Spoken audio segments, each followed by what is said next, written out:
ਹਿਰਦੈ ਧਿਆਵੋ ਸ਼੍ਰੀ ਗੁਰੂ ਰਾਮਦਾਸ ਗੁਣ ਗਾਵੋ।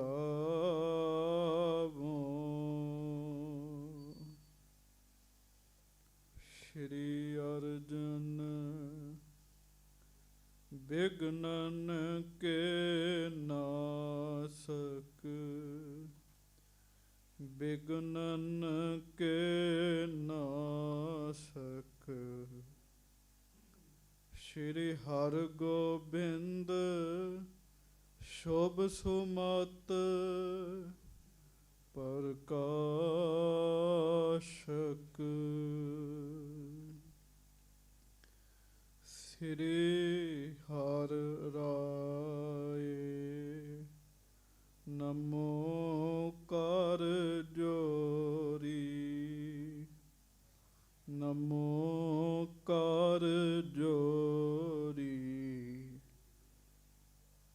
ਗੁਰੂ ਹਰਿ ਕ੍ਰਿਸ਼ਨ ਮਨਾਏ ਬਹੋਰੀ।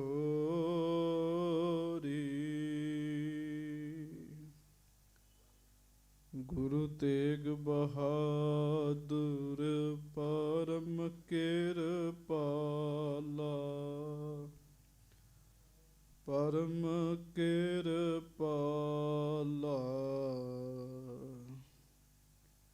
ਸ਼੍ਰੀ ਗੁਰੂ ਗੋਬਿੰਦ ਸਿੰਘ ਬਿਸਾਲਾ।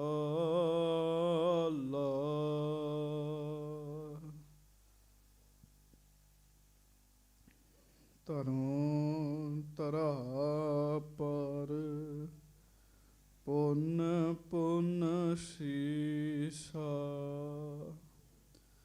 ਪੁੰਨ ਪੁੰਨ ਸੀਸਾ। ਬੰਦੋਂ ਬਾਰ ਬਾਰ ਜਗਦੀਸ਼ਾ।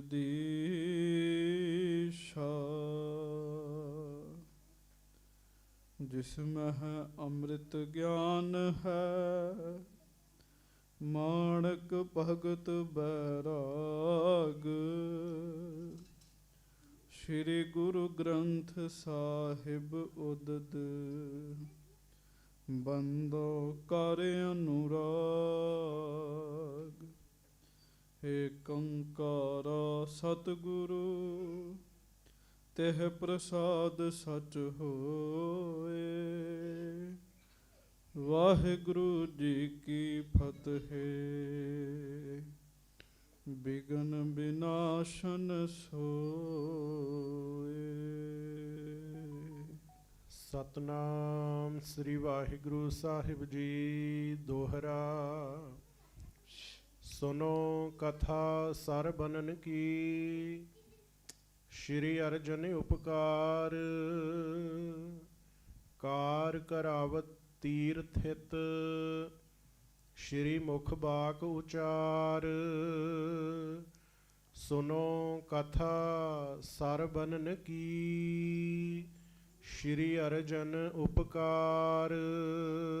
ਸੱਚੇ ਪਾਤਸ਼ਾਹ ਗਰੀਬ ਨਵਾਜ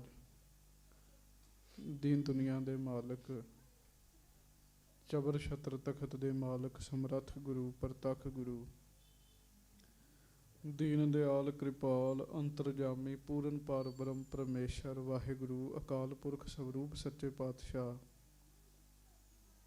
ਧੰਨ ਧੰਨ ਧੰਨ ਸਤਿਗੁਰੂ ਗਰੀਬ ਨਵਾਜ। ਧੰਨ ਧੰਨ ਸਤਿਗੁਰੂ ਸ੍ਰੀ ਗੁਰੂ ਗ੍ਰੰਥ ਸਾਹਿਬ ਜੀ ਮਹਾਰਾਜ।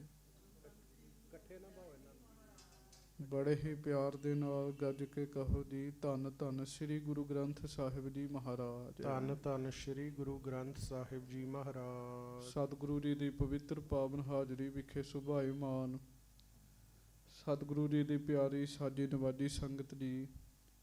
ਆਪ ਜੀ ਬੜੇ ਹੀ ਪਿਆਰ ਨਾਲ ਸਤਿਗੁਰੂ ਜੀ ਦੀ ਪਵਿੱਤਰ ਪਾਵਨ ਹਾਜ਼ਰੀ ਵਿੱਚ ਸੱਜ ਕੇ ਬੈਠੇ ਹੋਏ ਹੋ। ਗੁਰਬਾਣੀ ਜੀ ਦਾ ਰਸ ਭਿੰਨਾ ਕੀਰਤਨ ਆਪ ਜੀ ਨੇ ਗੁਰੂ ਪਿਆਰਿਆਂ ਪਾਸੋਂ ਪ੍ਰੇਮ ਸਹਿਤ ਸਰਵਣ ਕੀਤਾ ਹੈ। ਆਓ ਬੜੇ ਪਿਆਰ ਦੇ ਨਾਲ ਸਾਰੀ ਸੰਗਤ ਗੱਜ ਕੇ ਫਤਿਹ ਬੁਲਾਓ ਜੀ। ਵਾਹਿਗੁਰੂ ਜੀ ਕਾ ਖਾਲਸਾ, ਵਾਹਿਗੁਰੂ ਜੀ ਕੀ ਫਤਿਹ। ਲੜੀਵਾਰ ਗੁਰੂ ਘਰ ਦਾ ਇਤਿਹਾਸ ਆਪ ਦੀ ਸਿੱਖ ਸੰਗਤਾਂ ਬੜੇ ਹੀ ਪਿਆਰ ਦੇ ਨਾਲ ਸਰਵਣ ਕਰਦੇ ਹੋ। ਸਾਧ ਸੰਗਤ ਜੀ, ਆਪ ਜੀ ਨੇ ਸਰਵਣ ਕੀਤਾ ਸਾਨੂੰ ਦੁਨੀਆ ਨੂੰ ਤਾਰਨ ਵਾਸਤੇ ਸ੍ਰੀ ਗੁਰੂ ਅਰਜਨ ਦੇਵ ਸਾਹਿਬ ਜੀ ਮਹਾਰਾਜ ਸ੍ਰੀ ਅੰਮ੍ਰਿਤਸਰ ਸਾਹਿਬ ਦੇ ਵਿਖੇ ਅੰਮ੍ਰਿਤ ਸਰੋਵਰ ਦਾ ਨਿਰਮਾਣ ਕਰ ਰਹੇ ਹਨ। ਉਹ ਪ੍ਰਸੰਗ ਆਪ ਜੀ ਨੇ ਸਰਵਣ ਕੀਤਾ। ਆਵੇ ਪੱਕ ਗਏ ਹਨ, ਇੱਟਾਂ ਤਿਆਰ ਹਨ। ਮਹਾਰਾਜ ਜੀ ਨੇ ਮਸੰਦਾਂ ਦੀ ਡਿਊਟੀ ਲਾਈ ਹੈ, ਭਾਈ ਪੌੜੀਆਂ ਤੁਸਾਂ ਬਣਾਉਣੀਆਂ ਨੇ। ਸਾਧ ਸੰਗਤ ਜੀ, ਇੱਕ ਬੰਨੇ ਪਟਵਾਈ ਵੀ ਹੋ ਰਹੀ ਹੈ, ਖੁਦਾਈ ਵੀ ਹੋ ਰਹੀ ਹੈ, ਪਰ ਦੂਸਰੇ ਪਾਸੇ ਪੌੜੀਆਂ ਬਣਾਉਣ ਦਾ ਜਿਹੜਾ ਕਾਰਜ ਸੀ ਉਹ ਮਸੰਦਾਂ ਦੀ ਜ਼ਿੰਮੇਵਾਰੀ ਦੇ ਵਿੱਚ ਆਰੰਭ ਹੋਇਆ। ਮਸੰਦਾਂ ਨੇ ਇਹ ਸੋਚਿਆ ਹੈ ਵੀ ਮਾਇਆ ਬਹੁਤ ਜ਼ਿਆਦਾ ਲੱਗ ਰਹੀ ਹੈ, ਚੂਨੇ ਦੇ ਉੱਤੇ ਮਾਇਆ ਖੂਬ ਲੱਗਦੀ ਹੈ। ਮਸੰਦਾਂ ਨੇ ਕੰਜੂਸੀ ਕੀਤੀ ਹੈ, ਉੱਪਰ ਚੂਨਾ ਲਾ ਦਿੰਦੇ ਆ, ਵਿੱਚ ਗਾਰੇ ਦੀ ਚਣਾਈ ਕਰ ਦਿੰਦੇ ਆ। ਗੁਰੂ ਸਾਹਿਬ ਮਹਾਰਾਜ ਨੂੰ ਸਿੱਖਾਂ ਨੇ ਦੱਸਿਆ। 3 ਵਾਰੀ ਮਹਾਰਾਜ ਨੇ ਮਸੰਦਾਂ ਨੂੰ ਸਮਝਾਇਆ, ਪਰ ਉਹ ਜਿਹੜੇ ਮਸੰਦ ਸਨ ਜੀ ਉਹ ਸਮਝੇ ਨਹੀਂ, ਕੰਜੂਸੀ ਕਰਦੇ ਰਹੇ ਜੀ। ਮਹਾਰਾਜ ਨੇ ਫਿਰ ਇਹ ਕਿਹਾ ਵੀ ਹਰਿਮੰਦਰ ਸਾਹਿਬ ਦਾ ਸਰੋਵਰ ਜੁਗਾਂ ਜੁਗਾਂ ਤੱਕ ਰਹਿਣਾ ਹੈ। ਇੰਨੇ ਮਹਾਨ ਕਾਰਜ ਵਿੱਚ ਕੰਜੂਸੀ ਕਰ ਰਹੇ ਹੈ, ਕੱਚਾ ਕੰਮ ਕਰ ਰਹੇ ਹੈ। ਇਹਨਾਂ ਦੀਆਂ ਜੜ੍ਹਾਂ ਜਿਹੜੀਆਂ ਨੇ ਨਾ ਉਹ ਪੋਲੀਆਂ ਹੋ ਗਈਆਂ ਨੇ, ਸਮੇਂ ਦੇ ਨਾਲ ਵੱਢੀਆਂ ਜਾਣਗੀਆਂ। ਉਹ ਫਿਰ 10ਵੇਂ ਪਾਤਸ਼ਾਹ ਨੇ ਮਸੰਦਾਂ ਨੂੰ ਨਾਸ਼ ਕੀਤਾ ਸੀਗਾ, ਤੇਲ ਪਾ ਕੇ ਸਾੜਿਆ ਸੀਗਾ। ਉਹ ਕਥਾ ਜਿਹੜੀ ਅੱਗੇ ਜਾ ਕੇ ਇਤਿਹਾਸ ਦੇ ਵਿੱਚ ਆਏਗੀ। ਇਹ ਵੀ ਬੇਨਤੀ ਕੀਤੀ ਸੀ, ਜਦੋਂ ਮਹਾਰਾਜ ਨੇ ਸਖਤ ਬਚਨ ਕੀਤੇ ਹੈ, ਇੱਕ ਸ਼ਰਧਾਲੂ ਉਹ ਮਹਾਰਾਜ ਦੇ ਦਰਸ਼ਨ ਕਰਨ ਵਾਸਤੇ ਆਇਆ। ਉਹਨੇ ਸੁਣਿਆ ਵੀ ਮਹਾਰਾਜ ਸੱਚੇ ਪਾਤਸ਼ਾਹ ਦਇਆ ਦੇ ਘਰ ਨੇ, ਗੁਰੂ ਅਰਜਨ ਸਾਹਿਬ ਬੜੇ ਸ਼ਾਂਤ ਚਿੱਤ ਨੇ, ਸਤਿਗੁਰੂ ਜੀ ਦਾ ਹਿਰਦਾ ਬਹੁਤ ਸ਼ਾਂਤ ਹੈ। ਪਰ ਜਦੋਂ ਉਹਨੇ ਦੇਖਿਆ ਮਹਾਰਾਜ ਤਾਂ ਸਖਤ ਬਚਨ ਕਰ ਰਹੇ ਨੇ, ਸਾਧ ਸੰਗਤ ਜੀ, ਉਹਨੇ ਫਿਰ ਮਨ 'ਚ ਸ਼ੰਕਾ ਧਾਰਿਆ ਕਿ ਮਹਾਰਾਜ ਇੰਨੇ ਸਖਤ ਬਚਨ ਕਿਉਂ ਕਰਦੇ ਆ। ਉਹਦਾ ਸ਼ੰਕਾ ਨਿਵਰਤ ਕਰਨ ਵਾਸਤੇ ਸੱਚੇ ਪਾਤਸ਼ਾਹ ਜੀ ਨੇ ਸ਼ਬਦ ਉਚਾਰਿਆ ਸੀ, ਸਾਚ ਨਾਮ ਮੇਰਾ ਮਨ ਲੱਗਾ, ਲੋਗਨ ਸਿਉ ਮੇਰਾ ਠਾਠਾ ਬਾਗਾ। ਇਸੇ ਸ਼ਬਦ ਵਿੱਚ ਮਹਾਰਾਜ ਨੇ ਕਿਰਪਾ ਕੀਤੀ, ਮੁਖ ਕੀ ਬਾਤ ਸਗਲ ਸਿਉ ਕਰਤਾ, ਜੀ ਸੰਗ ਪ੍ਰਭ ਆਪਣਾ ਤਰਤਾ। ਦੀ ਸਾਬਤ ਹੈ ਬਹੁਤ ਪਿਹਾਲਾ, ਸਗਲ ਚਰਨ ਕੀ ਇਹੋ ਮਨ ਰਾਲਾ। ਮਹਾਰਾਜ ਨੇ ਦੱਸਿਆ ਵੀ ਬਾਹਰੋਂ ਸਾਨੂੰ ਇਸ ਤਰ੍ਹਾਂ ਰੱਖਣਾ ਪੈਂਦਾ। ਕੋਈ ਸੰਤ ਭਗਤ ਗੁਰਮੁਖ ਹੈ ਜਿਹੜਾ ਪਹੁੰਚਿਆ ਹੋਇਆ ਹੈ, ਬਾਹਰੋਂ ਉਹ ਦਬਕਾ ਵੀ ਰੱਖੇਗਾ, ਪਰ ਅੰਦਰੋਂ ਸਾਧ ਸੰਗਤ ਜੀ ਉਹ ਆਪਣੇ ਪਰਮੇਸ਼ਰ ਦੇ ਚਰਨਾਂ ਨਾਲ ਜੁੜਿਆ ਹੀ ਰਹਿੰਦਾ ਹੈ। ਇੱਕ ਪ੍ਰਮਾਣ ਨਹੀਂ ਹੈ, ਬਹੁਤ ਜ਼ਿਆਦਾ ਪ੍ਰਮਾਣ ਨੇ। ਮਹਾਰਾਜ ਦਾ ਦਰਬਾਰ ਲੱਗਾ ਦਮਦਮਾ ਸਾਹਿਬ ਦੀ ਧਰਤੀ ਤੇ, ਕਲਗੀ ਧਰਤੀ ਦਾ, ਤੇ ਇੱਕ ਪੀਰ ਮੁਸਲਮਾਨ ਆਇਆ।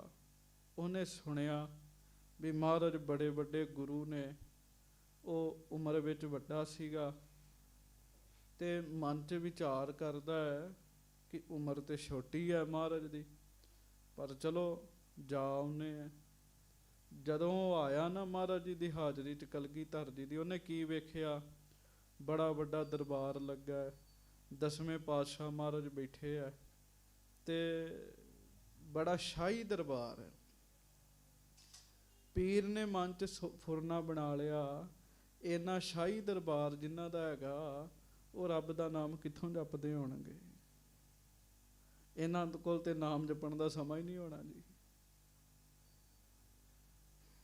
ਉਹਨੇ ਸੋਚਿਆ ਮੈਂ ਮੱਥਾ ਨਹੀਂ ਟੇਕਣਾ ਜੀ, ਤੇ ਪੀਰ ਨੇ ਮਹਾਰਾਜ ਨਾਲ ਹੱਥ ਮਿਲਾਉਣਾ ਚਾਹਿਆ ਜੀ 10ਵੇਂ ਪਾਤਸ਼ਾਹ ਨਾਲ। ਆਪ ਖੁਦ ਮਹਾਰਾਜ ਪਰਮੇਸ਼ਰ ਦਾ ਨੂਰ, ਉਹ ਜਦੋਂ ਹੱਥ ਮਿਲਾਉਣ ਲੱਗਾ ਨਾ ਜੀ, ਤੇ ਮਹਾਰਾਜ ਨੇ ਹੱਥ ਨਾਲ ਹੱਥ ਨਹੀਂ ਮਿਲਾਇਆ ਜੀ। ਗੁਰੂ ਗੋਬਿੰਦ ਸਿੰਘ ਜੀ ਨੇ ਆਪਣੇ ਤੀਰ ਅੱਗੇ ਕਰਤਾ ਜੀ। ਉਹਨੇ ਤੀਰ ਫੜਿਆ, ਮਹਾਰਾਜ ਨੇ ਤੀਰ ਲਾ ਦਿੱਤਾ ਜੀ। ਤੀਰ ਨਾਲ ਹੱਥ ਮਿਲਾਇਆ ਜੀ। ਪਰ ਜਦੋਂ ਉਹਨੇ ਤੀਰ ਨੂੰ ਸਪਰਸ਼ ਕੀਤਾ ਨਾ, ਉਸੇ ਵੇਲੇ ਉਹਨੂੰ ਉਹ ਆਨੰਦ ਬਣਿਆ ਜੋ ਅੱਜ ਤੱਕ ਉਹਨੂੰ ਬੰਦਗੀ ਕਰਦਿਆਂ ਨਹੀਂ ਸੀ ਆਇਆ ਜੀ। ਅੱਜ ਤੱਕ ਉਹਨੂੰ ਉਹ ਆਨੰਦ ਨਹੀਂ ਸੀ ਆਇਆ ਜਿਹੜਾ ਮਹਾਰਾਜ ਜੀ ਦੇ ਤੀਰ ਦੇ ਸਪਰਸ਼ ਨਾਲ ਆ ਗਿਆ ਜੀ। ਸਮਾਧੀ ਲੱਗ ਗਈ। ਕੁਝ ਸਮੇਂ ਬਾਅਦ ਸਮਾਧੀ ਖੁੱਲੀ। ਸਤਿਗੁਰੂ ਪੁੱਛਣ ਲੱਗੇ, ਪੀਰ ਜੀ ਸੁਣਾਓ। ਪੀਰ ਕਹਿੰਦਾ, ਮਹਾਰਾਜ ਮੈਂ ਤੇ ਸੋਚਿਆ ਸੀਗਾ ਬਾਹਰੀ ਠਾਠ ਬਾਠ ਬੜਾ ਹੈ, ਤੁਸੀਂ ਕਿੱਥੋਂ ਨਾਮ ਜਪਦੇ ਹੋਵੋਗੇ, ਬਾਹਰੋਂ ਤੇ ਕੁਝ ਹੋਰ ਹੀ ਨਜ਼ਰ ਆਉਂਦਾ ਹੈ, ਪਰ ਮਹਾਰਾਜ ਵਾਕਈ ਜੇ ਤੁਹਾਡਾ ਤੀਰ ਬੰਦੇ ਨੂੰ ਛੂਹ ਜੇ ਉਹਦੇ ਅੰਦਰ ਨਾਮ ਚੱਲ ਜਾਂਦਾ ਹੈ। ਜਿਹਨੂੰ ਹੱਥ ਛੁਆ ਦਿੰਦੇ ਹੋਵੋਗੇ ਉਹਦਾ ਕੀ ਬਣਦਾ ਹੋਏਗਾ ਮਹਾਰਾਜ। ਕਈ ਵਾਰੀ ਬਾਹਰੋਂ ਕੁਝ ਹੋਰ ਨਜ਼ਰ ਆਉਂਦਾ ਹੈ, ਅੰਦਰੋਂ ਮਹਾਰਾਜ ਦਾ ਸਿਸਟਮ ਹੋਰ ਹੈ ਜੀ। ਸੋ ਹੁਣ ਇਹਦੇ ਤੋਂ ਅੱਗੇ ਕਥਾ ਗੁਰੂ ਅਰਜਨ ਸਾਹਿਬ ਮਹਾਰਾਜ ਜੀ ਦੀ ਜੋ ਹੈ ਉਹ ਆਪਾਂ ਨੇ ਬੜੇ ਪਿਆਰ ਨਾਲ ਸਰਵਣ ਕਰਨੀ ਹੈ। ਸੁਰਤੀਆਂ ਬਿਰਤੀਆਂ ਆਓ ਸਾਰੀਆਂ ਹੀ ਸੰਗਤਾਂ ਸਤਿਗੁਰੂ ਸ੍ਰੀ ਗੁਰੂ ਅਰਜਨ ਦੇਵ ਮਹਾਰਾਜ ਜੀ ਦੇ ਚਰਨਾਂ ਦੇ ਵਿੱਚ ਲੈ ਕੇ ਚੱਲੀਏ। ਸਭ ਸੰਗਤ ਗੱਜ ਕੇ ਆਖੋ, ਧੰਨ ਧੰਨ ਸ੍ਰੀ ਗੁਰੂ ਅਰਜਨ ਦੇਵ ਸਾਹਿਬ ਜੀ ਮਹਾਰਾਜ। ਧੰਨ ਧੰਨ ਸ੍ਰੀ ਗੁਰੂ ਅਰਜਨ ਦੇਵ ਸਾਹਿਬ ਜੀ ਮਹਾਰਾਜ। ਧੰਨ ਧੰਨ ਸ੍ਰੀ ਗੁਰੂ ਅਰਜਨ ਦੇਵ ਸਾਹਿਬ ਜੀ ਮਹਾਰਾਜ। ਧੰਨ ਧੰਨ ਸ੍ਰੀ ਗੁਰੂ ਅਰਜਨ ਦੇਵ ਸਾਹਿਬ ਜੀ ਮਹਾਰਾਜ। ਸਭ ਸਿੱਖ ਸੰਗਤ ਗੱਜ ਕੇ ਆਖੋ ਜੀ, ਸਤਨਾਮ ਸ੍ਰੀ ਵਾਹਿਗੁਰੂ ਸਾਹਿਬ ਜੀ। ਸਤਨਾਮ ਸ੍ਰੀ ਵਾਹਿਗੁਰੂ ਸਾਹਿਬ ਜੀ। ਦੋਹਰਾ ਸੁਨੋ ਕਥਾ ਸਰ ਬਨਨ ਕੀ, ਸ਼੍ਰੀ ਅਰਜਨ ਉਪਕਾਰ। ਹਜੂਰ ਸੱਚੇ ਪਾਤਸ਼ਾਹ ਜੀ ਗੁਰੂ ਅਰਜਨ ਸਾਹਿਬ ਜੀ ਨੇ ਜੋ ਉਪਕਾਰ ਕੀਤਾ, ਸਰੋਵਰ ਬਣਾਇਆ। ਕਵੀ ਸੰਤੋਖ ਸਿੰਘ ਜੀ ਕਹਿੰਦੇ, ਭਾਈ ਹੁਣ ਉਹ ਕਥਾ ਸੁਣੋ। ਹਾਂਜੀ। ਕਾਰ ਕਰਾਵਤ ਤੀਰ ਥਿਤ, ਸ਼੍ਰੀ ਮੁਖ ਬਾਕ ਉਚਾਰ। ਸੱਚੇ ਪਾਤਸ਼ਾਹ ਸਰੋਵਰ ਦੇ ਕੰਢੇ ਖਲੋ ਜਾਂਦੇ ਆ, ਅਜੇ ਪੁਟਾਈ ਹੋ ਰਹੀ ਹੈ, ਇੱਟਾਂ ਲੱਗ ਰਹੀਆਂ ਨੇ। ਆਪ ਹੁਣ ਮਹਾਰਾਜ ਕਹਿ ਕੇ ਸਿਰਹਾਣੇ ਖਲੋ ਕੇ ਸੇਵਾ ਕਰਾਉਂਦੇ ਸੱਚੇ ਪਾਤਸ਼ਾਹ। ਹਾਂਜੀ। ਅਨਗਨ ਨਰ ਕੀ ਭੀੜ ਹੈ, ਚਾਰੋਂ ਦਿਸ਼ ਮਹਿ ਲਾਗ। ਤੇ ਚਾਰੇ ਪਾਸਿਓਂ ਫਿਰ ਬਹੁਤ ਸਾਰੇ ਲੋਕ ਆਉਂਦੇ ਸੇਵਾ ਕਰਨ। ਚਿਨ੍ਹੈ ਖਨਹਿ ਗੁਰ ਗੁਰ ਭਨਹਿ, ਭਜਨ ਭਗਤ ਬੜ ਭਾਗ। ਮਿੱਟੀ ਪੁੱਟਦੇ ਆ, ਕਈ ਇੱਟਾਂ ਨਾਲ ਲਵਾਉਂਦੇ ਆ, ਤੇ ਸੇਵਾ ਕਰਦਿਆਂ ਕਰਦਿਆਂ ਬਚਨ ਨਹੀਂ ਕਰਦੇ। ਸਾਧ ਸੰਗਤ ਦੀ ਸੇਵਾ ਕਰਦਿਆਂ ਕਰਦਿਆਂ ਵਾਹਿਗੁਰੂ ਵਾਹਿਗੁਰੂ ਉਚਾਰਦੇ। ਤੁਸੀਂ ਭਾਂਡੇ ਮਾਂਜ ਰਹੇ ਹੋ, ਸੇਵਾ ਕਰਦਿਆਂ ਕਰਦਿਆਂ ਜੇ ਵਾਹਿਗੁਰੂ ਵਾਹਿਗੁਰੂ ਕਹੋ ਨਾ, ਤੇ ਸੇਵਾ ਦਾ ਮਹਾਤਮ 10 ਗੁਣਾ ਵੱਧ ਹੋ ਜਾਂਦਾ ਹੈ ਜੀ। ਉਹ ਜਿਹੜਾ 10 ਰੁਪਏ ਫਾਇਦਾ ਮਿਲਦਾ ਨਾ, 100 ਮਿਲਦਾ ਹੈ। ਫਿਰ ਮਹਾਰਾਜ ਸੱਚੇ ਪਾਤਸ਼ਾਹ ਗਰੀਬ ਨਵਾਜ ਜੀ ਦੀ ਹਜ਼ੂਰੀ 'ਚ ਸੰਗਤਾਂ ਸੇਵਾ ਕਰਦੀਆਂ ਨੇ ਤੇ ਮੁਖ ਤੋਂ ਵਾਹਿਗੁਰੂ ਵਾਹਿਗੁਰੂ ਉਚਾਰਦੀਆਂ ਹਨ। ਚੌਪਈ ਸ਼੍ਰੀ ਲక్ష్ਮੀ ਪਤ ਏਕੰਕਾਰ। ਉਧਰ ਏਕੰਕਾਰ ਵਾਹਿਗੁਰੂ ਖੁਦ ਅਕਾਲ ਪੁਰਖ ਜੀ। ਹਾਂਜੀ। ਜਗ ਸਿਰਜਨ ਪਾਲਨ ਸੰਹਾਰ। ਜਿਹੜੇ ਜਗਤ ਨੂੰ ਪਾਲਣ ਵਾਲੇ ਨੇ, ਜਗਤ ਨੂੰ ਬਣਾਉਣ ਵਾਲੇ ਨੇ, ਤੇ ਜਗਤ ਨੂੰ ਨਾਸ਼ ਕਰਨ ਵਾਲੇ ਨੇ, ਅਕਾਲ ਪੁਰਖ ਜੀ। ਹਾਂਜੀ। ਤੀਨ ਲੋਕ ਸੁਆਮੀ ਬੜ ਚੀਨ। ਜਿਹੜੇ ਤਿੰਨਾਂ ਲੋਕਾਂ ਦੇ ਹੀ ਸੁਆਮੀ ਨੇ। ਇਸ ਲੋਕ ਸਾਰੇ ਦੇ ਮਾਲਕ ਪਰਮੇਸ਼ਰ ਜੀ ਹਨ, ਪ੍ਰਲੋਕ ਦੇ ਵੀ ਹਨ, ਤਿੰਨਾਂ ਲੋਕਾਂ ਦੇ ਮਾਲਕ ਹਨ ਮਹਾਰਾਜ। ਹਾਂਜੀ। ਦੀਨ ਦਇਆਲ ਨਿਜ ਭਗਤ ਅਧੀਨ। ਪਰਮੇਸ਼ਰ ਜੀ ਜੋ ਆਪਣੇ ਭਗਤਾਂ ਦੇ ਅਧੀਨ ਰਹਿੰਦੇ ਆ ਜੀ। ਹਾਂਜੀ। ਸੱਚਖੰਡ ਮੈਂ ਸਭ ਬਿਦ ਜਾਨੀ। ਉਹ ਸੱਚਖੰਡ 'ਚ ਅਕਾਲ ਪੁਰਖ ਜੀ ਬੈਠੇ ਸਾਰੀ ਵਿਧੀ ਜਾਣਦੇ ਆ। ਗੱਜ ਕੇ ਆਖੋ ਵਾਹਿਗੁਰੂ। ਸੱਚਖੰਡ ਵਸੈ ਨਿਰੰਕਾਰ। ਨਿਰੰਕਾਰ, ਖੁਦ ਨਿਰੰਕਾਰ, ਖੁਦ ਪਰਮੇਸ਼ਰ ਜੀ। ਉਹਨਾਂ ਧਿਆਨ ਪਾਇਆ ਗੁਰੂ ਅਰਜਨ ਸਾਹਿਬ ਜੀ ਦੇ ਉੱਤੇ ਜੀ। ਆਪਨ ਸਮੀਪਨ ਸਾਥ ਬਖਾਨੀ। ਤੇ ਫਿਰ ਅਕਾਲ ਪੁਰਖ ਜੀ ਨਾ ਬਹੁਤ ਉਹ ਰੂਹਾਂ ਜਿਹੜੀਆਂ ਅਕਾਲ ਪੁਰਖ ਜੀ ਦੇ ਵਿੱਚ ਲੀਨ ਹੋ ਚੁੱਕੀਆਂ ਸਨ, ਜਿਹੜੀਆਂ ਸੱਚਖੰਡ ਹੀ ਰਹਿੰਦੀਆਂ ਨੇ, ਉਹਨਾਂ ਰੂਹਾਂ ਨੂੰ ਕਹਿਣ ਲੱਗੇ ਜੀ। ਹਾਂਜੀ। ਸ਼੍ਰੀ ਨਾਨਕ ਤਨ ਕੋ ਮੈਂ ਧਾਰਿਓ। ਵਾਹ ਵਾਹ, ਗੱਜ ਕੇ ਆਖੋ ਵਾਹਿਗੁਰੂ। ਵਾਹਿਗੁਰੂ।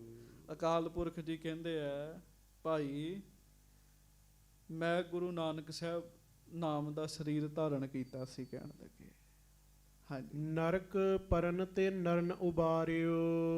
ਲੋਕਾਂ ਨੂੰ ਨਰਕਾਂ ਚ ਪੈਣ ਤੋਂ ਬਚਾਇਆ ਸੀ ਗੁਰੂ ਨਾਨਕ ਸਰੀਰ ਧਾਰਨ ਕਰਕੇ। ਹਾਂਜੀ। ਅਬ ਸਰੂਪ ਪੰਚਮ ਤਿਨ ਕੇਰਾ। ਹੁਣ ਇਸ ਸਮੇਂ ਧਰਤੀ ਤੇ ਗੁਰੂ ਨਾਨਕ ਦੇਵ ਜੀ ਦਾ ਪੰਜਵਾਂ ਸਰੂਪ ਵਿਚਰ ਰਿਹਾ ਹੈ। ਹਾਂਜੀ। ਸ਼੍ਰੀ ਅਰਜਨ ਹਿਤ ਜਗਤ ਵਡੇਰਾ। ਉਹਨਾਂ ਦਾ ਨਾਮ ਗੁਰੂ ਅਰਜਨ ਦੇਵ ਜੀ ਹੈ। ਜਿਵੇਂ ਗੁਰੂ ਨਾਨਕ ਸਾਹਿਬ ਜੀ ਨੇ ਦੁਨੀਆ ਦਾ ਭਲਾ ਕੀਤਾ, ਉਸੇ ਤਰ੍ਹਾਂ ਗੁਰੂ ਅਰਜਨ ਦੇਵ ਜੀ ਦੁਨੀਆ ਦਾ ਭਲਾ ਕਰ ਰਹੇ ਨੇ। ਇਹ ਕੌਣ ਕਹਿ ਰਿਹਾ ਜੀ? ਅਕਾਲ ਪੁਰਖ ਜੀ ਕਹਿ ਰਹੇ ਨੇ। ਹਾਂਜੀ। ਭਗਤ ਬੇਸ ਮੈਂ ਛਪੈ ਵਿਸਾਲੇ। ਹਾਂਜੀ। ਚਾਹਤ ਭਗਤ ਪੰਥ ਕਹੁ ਪਾਲੇ। ਉਹ ਭਗਤ ਵੇਸ਼ ਵਿੱਚ ਛੁਪੇ ਹੋਏ ਨੇ ਤੇ ਧਰਤੀ ਦੇ ਉੱਤੇ ਭਗਤੀ ਦਾ ਪ੍ਰਕਾਸ਼ ਕਰ ਰਹੇ ਨੇ ਗੁਰੂ ਅਰਜਨ ਦੇਵ ਜੀ। ਹਾਂਜੀ। ਇਸ ਉਪਾਏ ਮੈਂ ਲੱਗੈ ਮਹਾਨਾ।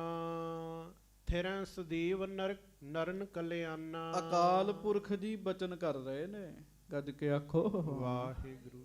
ਖੁਦ ਕਰਤਾ ਪੁਰਖ ਸ੍ਰੀ ਪਰਮੇਸ਼ਰ ਜੀ, ਜਿਨ੍ਹਾਂ ਤੋਂ ਵੱਡਾ ਸਾਰੇ ਸੰਸਾਰ 'ਚ ਦੂਜਾ ਹੈ ਹੀ ਕੋਈ ਨਹੀਂ ਜੀ। ਰੱਬ ਤੋਂ ਕੌਣ ਵੱਡਾ ਹੋਏਗਾ ਜੀ? ਖੁਦ ਰੱਬ ਜੀ ਪਰਮੇਸ਼ਰ ਜੀ ਬਚਨ ਕਰ ਰਹੇ ਨੇ। ਕਹਿੰਦੇ ਗੁਰੂ ਅਰਜਨ ਦੇਵ ਸਾਹਿਬ ਹਰ ਸਮੇਂ ਦੁਨੀਆ ਦੇ ਕਲਿਆਣ ਵਿੱਚ ਲੱਗੇ ਹੋਏ ਨੇ, ਹਰ ਸਮੇਂ।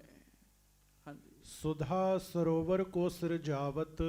ਉਹ ਇਸ ਸਮੇਂ ਧਰਤੀ ਦੇ ਉੱਤੇ ਅੰਮ੍ਰਿਤ ਸਰੋਵਰ ਦਾ ਨਿਰਮਾਣ ਕਰਾ ਰਹੇ ਨੇ। ਮਹਾ ਮਹਾਤਮ ਕੋ ਦਿਪਤਾਵਤ। ਜਿਹਦਾ ਬਹੁਤ ਵੱਡਾ ਮਹਾਤਮ ਹੋਏਗਾ। ਇਹ ਕੋਈ ਆਮ ਬੰਦਾ ਨਹੀਂ ਕਹਿ ਰਿਹਾ ਜੀ, ਇਹ ਖੁਦ ਕਰਤਾ ਪੁਰਖ ਵਾਹਿਗੁਰੂ ਜੀ ਕਹਿ ਰਹੇ ਨੇ ਜੀ। ਹਾਂਜੀ। ਕਰਿਓ ਚਾਹਤ ਵਿੱਚ ਸ਼੍ਰੀ ਹਰਮੰਦਰ। ਕਹਿੰਦੇ ਅੱਗੋਂ ਸੁਣੋ, ਅਜੇ ਇਹ ਗੱਲ ਗੁਰੂ ਅਰਜਨ ਸਾਹਿਬ ਨੇ ਕਿਸੇ ਨੂੰ ਦੱਸੀ ਨਹੀਂ ਹੈ ਵੀ ਸਰੋਵਰ ਦੇ ਵਿੱਚ ਘਰ ਹਰਮੰਦਰ ਸਾਹਿਬ ਬਣਾਉਣਾ ਹੈ। ਇਹ ਗੁਰੂ ਰਾਮਦਾਸ ਜੀ ਦਾ ਹੁਕਮ ਸੀਗਾ ਜੀ। ਅਕਾਲ ਪੁਰਖ ਜੀ ਕਹਿ ਰਹੇ, ਕਹਿੰਦੇ ਫਿਰ ਉਹਨਾਂ ਨੇ ਸਰੋਵਰ ਦੇ ਵਿੱਚ ਘਰ ਹਰਮੰਦਰ ਬਣਾਉਣਾ, ਕਹਿਣ ਲੱਗੇ। ਹਾਂਜੀ। ਅਵਨੀ ਤਲ ਮੈਂ ਅਦਭੁਤ ਸੁੰਦਰ। ਔਰ ਉਸ ਹਰਮੰਦਰ ਦੇ ਬਰਾਬਰ ਪੂਰੀ ਧਰਤੀ ਤੇ ਦੂਜੀ ਥਾਂ ਨਹੀਂ ਹੋਏਗੀ ਜੀ। ਸਾਧ ਸੰਗਤ ਜੀ, ਇੱਕ ਗੱਲ ਪੱਕੀ ਹੈ, ਸੋਨਾ ਬੜੇ ਬੜੇ ਮੰਦਰਾਂ ਅਸਥਾਨਾਂ ਦੇ ਵਿੱਚ ਲੱਗਾ ਜੀ, ਬੜੇ ਬੜੇ ਮਹਿਲਾਂ ਤੇ ਸੋਨਾ ਲੱਗਾ ਹੈ, ਪਰ ਚੇਤਾ ਰੱਖਿਓ ਦੁਨੀਆ ਦਾ ਕੋਈ ਅਸਥਾਨ ਨਹੀਂ ਹੈਗਾ ਜਿਹੜਾ ਹਰਮੰਦਰ ਸਾਹਿਬ ਦੀ ਬਰਾਬਰੀ ਕਰ ਸਕੇ ਜੀ। ਸ੍ਰੀ ਹਰਮੰਦਰ ਸਾਹਿਬ ਜੀ ਦੀ ਬਰਾਬਰੀ ਨਹੀਂ ਹੋ ਸਕਦੀ ਜੀ। ਡਿਠੇ ਸਭੇ ਥਾਵ ਨਹੀਂ ਤੁਧ ਜਿਹਾ।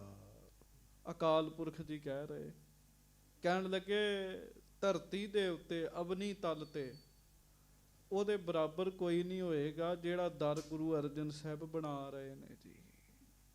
ਹਾਂਜੀ। ਜਿਸ ਮੈਂ ਹੈ ਭਜਨ ਪ੍ਰਵਿਰਤ ਹੈ ਮਹਾ। ਉਸ ਵਿੱਚ ਭਜਨ ਤੇ ਕੀਰਤਨ ਸਦਾ ਹੀ ਹੋਏਗਾ, ਕਹਿਣ ਲੱਗੇ। ਸਾਧ ਸੰਗਤ ਜੀ, ਇੱਕ ਹਰਮੰਦਰ ਸਾਹਿਬ ਇਹੋ ਜਿਹੀ ਥਾਂ ਹੈ ਜਿੱਥੇ ਇੱਕ ਸਕਿੰਟ ਲਈ ਵੀ ਭਜਨ ਬੰਦ ਨਹੀਂ ਹੁੰਦਾ ਜੀ। ਇੱਕ ਸਕਿੰਟ ਲਈ ਵੀ ਜੀ। ਅੱਠੇ ਪਹਿਰ ਹੀ ਜਿੱਥੇ ਭਜਨ ਹੋ ਰਿਹਾ ਜੀ। ਹਾਂਜੀ। ਚਾਹੋਂ ਦਿਸ਼ ਕੇ ਨਰ ਨਮਰਹਿ ਤਹਾਂ। ਤੇ ਚਾਰੇ ਪਾਸਿਆਂ ਤੋਂ ਲੋਕ ਆ ਕੇ ਉਸ ਜਗ੍ਹਾ ਤੇ ਨਿਵਿਆਂ ਕਰਨਗੇ। ਹੁਣ ਚੇਤਾ ਰੱਖੋ, ਦੁਨੀਆ ਦਾ ਕੋਈ ਬੰਦਾ ਤੁਸੀਂ ਅੱਜ ਤੱਕ ਸੁਣੀ ਨਹੀਂ ਹੋਏਗੀ ਉਹਦੀ ਗੱਲ, ਜਿਹੜਾ ਆਖੇ ਇਹ ਅਸਥਾਨ ਦਰਬਾਰ ਸਾਹਿਬ ਦੇ ਮੁਕਾਬਲੇ ਹੈਗਾ ਜੀ। ਨਹੀਂ, ਰੀਸ ਜ਼ਰੂਰ ਕੀਤੀ ਗਈ ਵੀ ਦਰਬਾਰ ਸਾਹਿਬ ਦੇ ਮੁਕਾਬਲੇ ਵੀ ਕੋਈ ਅਸਥਾਨ ਬਣਾਇਆ ਜਾਵੇ, ਪਰ ਬਣ ਨਹੀਂ ਸਕੇ ਜੀ। ਚਲੋ ਬਣਾ ਵੀ ਲੈਣਗੇ, ਗੁਰੂ ਰਾਮਦਾਸ ਜੀ ਨੂੰ ਕਿੱਥੋਂ ਲੈ ਕੇ ਆਉਣਗੇ ਜੀ। ਸੋ ਖੁਦ ਪਰਮੇਸ਼ਰ ਜੀ ਕਹਿ ਰਹੇ ਨੇ। ਹਾਂਜੀ। ਭਗਤ ਨਿਰੰਤਰ ਅੰਤਰ ਹੋਏ। ਕਹਿਣ ਲੱਗੇ ਉਸ ਮੰਦਰ ਦੇ ਅੰਦਰ ਸਦਾ ਭਗਤੀ ਹੋਏਗੀ ਜੀ। ਤੁਸੀਂ ਕਹੋਗੇ ਵੀ ਹਰਮੰਦਰ ਸਾਹਿਬ ਵੀ ਕੀਰਤਨ ਬੰਦ ਹੁੰਦਾ ਹੈ, ਕੀਰਤਨ ਦਾ ਸਮਾਂ ਹੈ। ਨਹੀਂ ਸਾਧ ਸੰਗਤ, ਕੀਰਤਨ ਨੂੰ ਭਾਵੇਂ ਵਿਰਾਮ ਲੱਗ ਜੇ, ਭਜਨ ਨਹੀਂ ਤੇ ਬੰਦ ਹੁੰਦਾ। ਉਹ ਕਿਵੇਂ? ਹਰਿਮੰਦਰ ਸਾਹਿਬ ਦੇ ਅੰਦਰ 2 ਅਖੰਡ ਪਾਠ ਸਾਹਿਬ ਸਦਾ ਹੀ ਚੱਲਦੇ ਰਹਿੰਦੇ ਨੇ ਜੀ। ਇੱਕ ਵੱਡੀ ਬੀੜ ਤੇ ਇੱਕ ਗੁੰਬਦ ਦੇ ਵਿੱਚ ਜੀ। ਉੱਥੇ ਨਹੀਂ ਭਜਨ ਬੰਦ ਹੁੰਦਾ ਜੀ। ਹਾਂਜੀ। ਮੋਕਹੁ ਸਿਮਰਹਿੰਗੇ ਸਭ ਕੋਏ। ਤੇ ਵੇਖੋ ਕਰਤਾ ਪੁਰਖ ਦੀ ਕਰ ਰਹੇ ਨੇ ਗੱਲਾਂ। ਕਹਿੰਦੇ ਉੱਥੇ ਮੇਰਾ ਨਾਮ ਜਪਣਾ ਸਾਰਿਆਂ ਨੇ ਕਹਿਣ ਲੱਗੇ। ਹਾਂਜੀ। ਦੰਭ ਬਹੀਨੇ ਪ੍ਰੇਮ ਪ੍ਰਬੀਨ। ਪਖੰਡ ਨਹੀਂ ਹੋਏਗਾ, ਉੱਥੇ ਪ੍ਰੇਮ ਹੋਏਗਾ ਕਹਿਣ ਲੱਗੇ। ਹਾਂਜੀ। ਹੋ ਹੈ ਕੀਰਤਨ ਮੈ ਲਵਲੀਨ। ਤੇ ਲੋਕ ਕੀਰਤਨ ਵਿੱਚ ਲਿਵਲੀਨ ਹੋ ਜਾ ਕਰਨਗੇ ਆ ਕੇ। ਇੰਨਾ ਮਹਾਨ ਸਥਾਨ ਗੁਰੂ ਅਰਜਨ ਦੇਵ ਜੀ ਬਣਾ ਰਹੇ ਨੇ।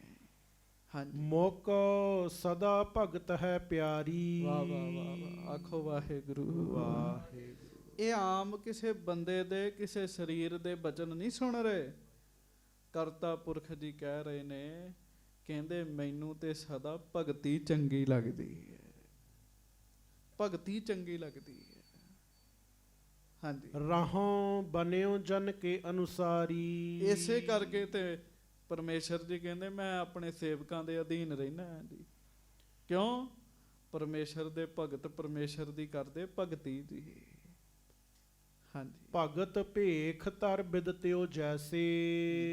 ਭਗਤ ਬਸੀ ਦਿਖ ਰਾਮੋ ਤੈਸੇ। ਜਿਹੜਾ ਭਗਤੀ ਕਰਦਾ ਅਕਾਲ ਪੁਰਖ ਜੀ ਕਹਿੰਦੇ ਮੈਂ ਉਹਦੇ ਵਸ ਵਿੱਚ ਹੋ ਜਾਂਦਾ ਜੀ। ਤੂੰ ਭਗਤਾਂ ਕੇ ਵਸ ਭਗਤਾਂ ਤਾਣ ਤੇਰਾ। ਰੱਬ ਕਿਉਂ ਭਗਤਾਂ ਦੇ ਵਸ 'ਚ ਹੈ? ਉਹਦਾ ਕਾਰਨ ਇਹ ਹੈ, ਭਗਤਾਂ ਨੂੰ ਆਸਰਾ ਰੱਬ ਦਾ ਹੈਗਾ ਜੀ। ਹੁਣ ਸਾਨੂੰ ਹੋਰ ਗੱਲਾਂ ਦਾ ਆਸਰਾ ਹੋ ਸਕਦਾ ਜੀ, ਭਗਤਾਂ ਨੂੰ ਹੋਰ ਕਿਸੇ ਗੱਲ ਦਾ ਆਸਰਾ ਨਹੀਂ ਹੈਗਾ ਜੀ। ਹਾਂਜੀ। ਅਬ ਮੈਂ ਸਰ ਕੀ ਕਾਰ ਕਮਾਵੋ। ਐਸਾ ਮਹਾਨ ਸਰੋਵਰ ਬਣ ਰਿਹਾ। ਕਰਤਾ ਪੁਰਖ ਜੀ ਕਹਿਣ ਲੱਗੇ ਹੁਣ ਮੈਂ ਖੁਦ ਜਾਵਾਂਗਾ ਤੇ ਉਸ ਸਰੋਵਰ ਦੇ ਵਿੱਚ ਜਾ ਕੇ ਸੇਵਾ ਕਰਾਂਗਾ। ਕਿੰਨੀ ਮਹਾਨ ਜਗ੍ਹਾ ਜੀ, ਜਿੱਥੇ ਖੁਦ ਰੱਬ ਸ੍ਰੀ ਪਰਮੇਸ਼ਰ ਜਿਨ੍ਹਾਂ ਦੇ ਮਾਇਆ ਵੀ ਚਰਨ ਤੇ ਆਉਂਦੀ ਹੈ, ਉਹ ਪਰਮੇਸ਼ਰ ਜੀ ਹਰਿਮੰਦਰ ਸਾਹਿਬ ਆਏ ਨੇ ਸੇਵਾ ਕਰਨ ਵਾਸਤੇ ਜੀ। ਫੁਰਨਾ ਬਣਾ ਰਹੇ ਨੇ ਜੀ। ਹਾਂਜੀ। ਛਪਨ ਹੇਤ ਬੱਪ ਕੋ ਲਪਟਾਵੋ। ਕਹਿਣ ਲੱਗੇ ਰੂਪ ਬਦਲਾ ਲਵਾਂਗਾ ਮੈਂ। ਕਹਿਣ ਲੱਗੇ ਰੱਬ ਕਿਸੇ ਵੀ ਭੇਖ ਵਿੱਚ ਸਾਧ ਸੰਗਤ ਦੀ ਪਹੁੰਚ ਸਕਦਾ ਹੈ ਜੀ। ਰੱਬ ਜੂ ਹੋਇਆ ਜੀ। ਹਾਂਜੀ।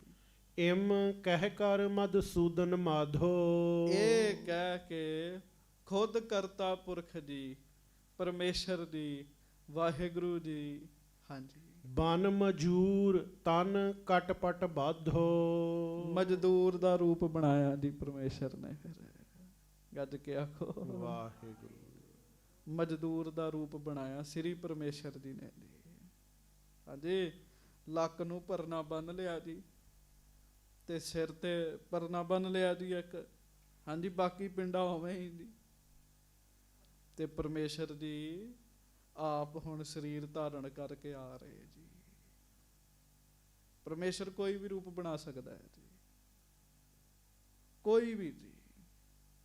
ਅੱਗੇ ਜਾ ਕੇ ਜ਼ਿਕਰ ਆਏਗਾ। ਹਾਂਜੀ। ਕਹੀ ਕੰਧ ਖਨਬੇ ਹਿਤ ਧਾਰੀ। ਤੇ ਕਈ ਮਾਰ ਲਈ ਮੋਢੇ ਤੇ ਜੀ ਪਰਮੇਸ਼ਰ ਨੇ ਜੀ। ਹਾਂਜੀ। ਗਹੀ ਟੋਕਰੀ ਹੱਥ ਮਜਾਰੀ। ਤੇ ਟੋਕਰੀ ਹੱਥ 'ਚ ਫੜ ਲਈਏ। ਉਹ ਪਰਮੇਸ਼ਰ ਨੇ ਜਦੋਂ ਭਗਤ ਪ੍ਰਹਿਲਾਦ ਜੀ ਨੂੰ ਬਚਾਉਣਾ ਸੀ ਤੇ ਥੰਮ ਦੇ ਵਿੱਚੋਂ ਨਰਸਿੰਘ ਰੂਪ ਬਣਾ ਕੇ ਨਿਕਟੇ ਸਨ ਜੀ। ਉਹ ਪਰਮੇਸ਼ਰ ਨੇ, ਉਹ ਰੱਬ ਜੀ ਨੇ। ਹਾਂਜੀ। ਥੰਮ ਪਾੜ ਕੇ ਨਰਸਿੰਘ ਰੂਪ ਨਹੀਂ ਬਣ ਕੇ ਆਏ ਜੀ। ਹਾਂਜੀ। ਉਦੋਂ ਉਹ ਲੋੜ ਸੀ, ਹੁਣ ਸੇਵਾ ਕਰਨ ਵਾਸਤੇ ਮਜ਼ਦੂਰ ਬਣ ਕੇ ਆਏ ਨੇ ਜੀ। ਇੱਥੇ ਮਾਰ ਲਈ, ਕਈ ਰੱਖ ਲਈ ਜੀ। ਇੱਕ ਬੰਨੇ ਟੋਕਰੀ ਫੜ ਲਈ ਹੈ। ਹਾਂਜੀ। ਮਹਿਮਾ ਭਗਤਨ ਕੀ ਵੱਡ ਕਾਰਨ। ਆਪਣੇ ਭਗਤਾਂ ਦੀ ਮਹਿਮਾ ਨੂੰ ਵਡਿਆਉਣ ਚੱਲੇ ਨੇ ਜੀ। ਹਾਂਜੀ। ਬਸੀ ਪ੍ਰੇਮ ਆਪਨ ਪੌ ਦਿਖਰਾਵਨ। ਵਿਖਾਉਣ ਚੱਲੇ ਦੁਨੀਆ ਨੂੰ ਭਾਈ ਮੈਂ ਪ੍ਰੇਮ ਦੇ ਵਸ ਹੈਗਾ ਜੀ। ਹਾਂਜੀ। ਰੱਬ ਪਾਉਣਾ ਸਾਧ ਸੰਗਤ ਜੀ ਕਲਯੁਗ ਵਿੱਚ ਬਹੁਤ ਸੌਖਾ ਹੈਗਾ ਹੈ। ਸੱਚੀ ਗੱਲ 'ਚ ਸਾਡੇ ਵਸ ਨਹੀਂ ਹੈਗਾ ਜੀ। ਮੈਨੂੰ ਇੱਕ ਗੁਰਮੁਖ ਪਿਆਰੇ ਕਹਿੰਦੇ ਗਿਆਨੀ ਜੀ 24 ਘੰਟੇ ਭਜਨ ਕਰ ਲੋ, ਰੱਬ ਮਿਲ ਜੇਗਾ ਕਹਿਣ ਲੱਗੇ। ਰੱਬ ਤੁਹਾਡੇ ਸਾਹਮਣੇ ਆ ਕੇ ਬਹਿ ਜਾਏਗਾ ਕਹਿਣ ਲੱਗੇ। ਜਿਸ ਰੂਪ ਚ ਕਹੋਗੇ ਉਸੇ ਰੂਪ ਚ ਆ ਕੇ ਬੈਠੇਗਾ।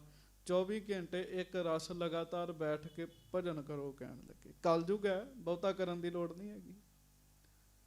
ਪਰ ਖੇਡ ਇਹ ਹੈ ਵੀ 24 ਘੰਟੇ ਬੈਠੇ ਕੌਣ ਜੀ? ਐਡਾ ਲੰਮਾ ਚੌਂਕੜਾ ਨਹੀਂ ਕਿਸੇ ਦਾ। ਖੁਦ ਪਰਮੇਸ਼ਰ ਜੀ ਦਿਖਾਉਣ ਆਏ ਆ ਵੀ ਮੈਂ ਭਗਤਾਂ ਦੇ ਵਸ ਵਿੱਚ ਹੈਗਾ ਜੀ। ਹਾਂਜੀ, ਜਗਤ ਕੰਤ ਜਗ ਗੁਰਪੁਰ ਆਏ। ਜਗਤ ਦੇ ਮਾਲਕ ਆਪ ਗੁਰਾਂ ਦੀ ਪੁਰੀ ਵਿੱਚ ਆਏ ਨੇ ਜੀ। ਕਿਹੜੇ ਗੁਰਾਂ ਦੀ? ਸ੍ਰੀ ਗੁਰੂ ਅਰਜਨ ਸਾਹਿਬ ਜੀ ਦੀ। ਕਿਹੜੀ ਪੁਰੀ ਚ? ਜਿੱਥੇ ਤੁਸੀਂ ਚੌਂਕੜੇ ਮਾਰ ਕੇ ਬੈਠੇ, ਇੱਥੇ ਆਏ ਮਹਾਰਾਜ। ਹਾਂਜੀ, ਮਿਲੇ ਮਜੂਰਨ ਕਾਰ ਕਮਾਏ। ਤੇ ਸਾਧ ਸੰਗਤ ਜੀ ਕਿਸੇ ਨੂੰ ਦੱਸਿਆ ਪੁੱਛਿਆ ਥੋੜੀ ਜੀ, ਆਪੇ ਆ ਗਏ ਤੇ ਮਜ਼ਦੂਰਾਂ ਦੇ ਵਿੱਚ ਕੰਮ ਕਰਨ ਲੱਗ ਪਏ ਜੀ। ਜਿਵੇਂ ਮਜ਼ਦੂਰ ਕੰਮ ਕਰਨ ਦੇ ਸਨ, ਉਵੇਂ ਪਰਮੇਸ਼ਰ ਜੀ ਕੰਮ ਕਰਨ ਲੱਗ ਪਏ ਜੀ।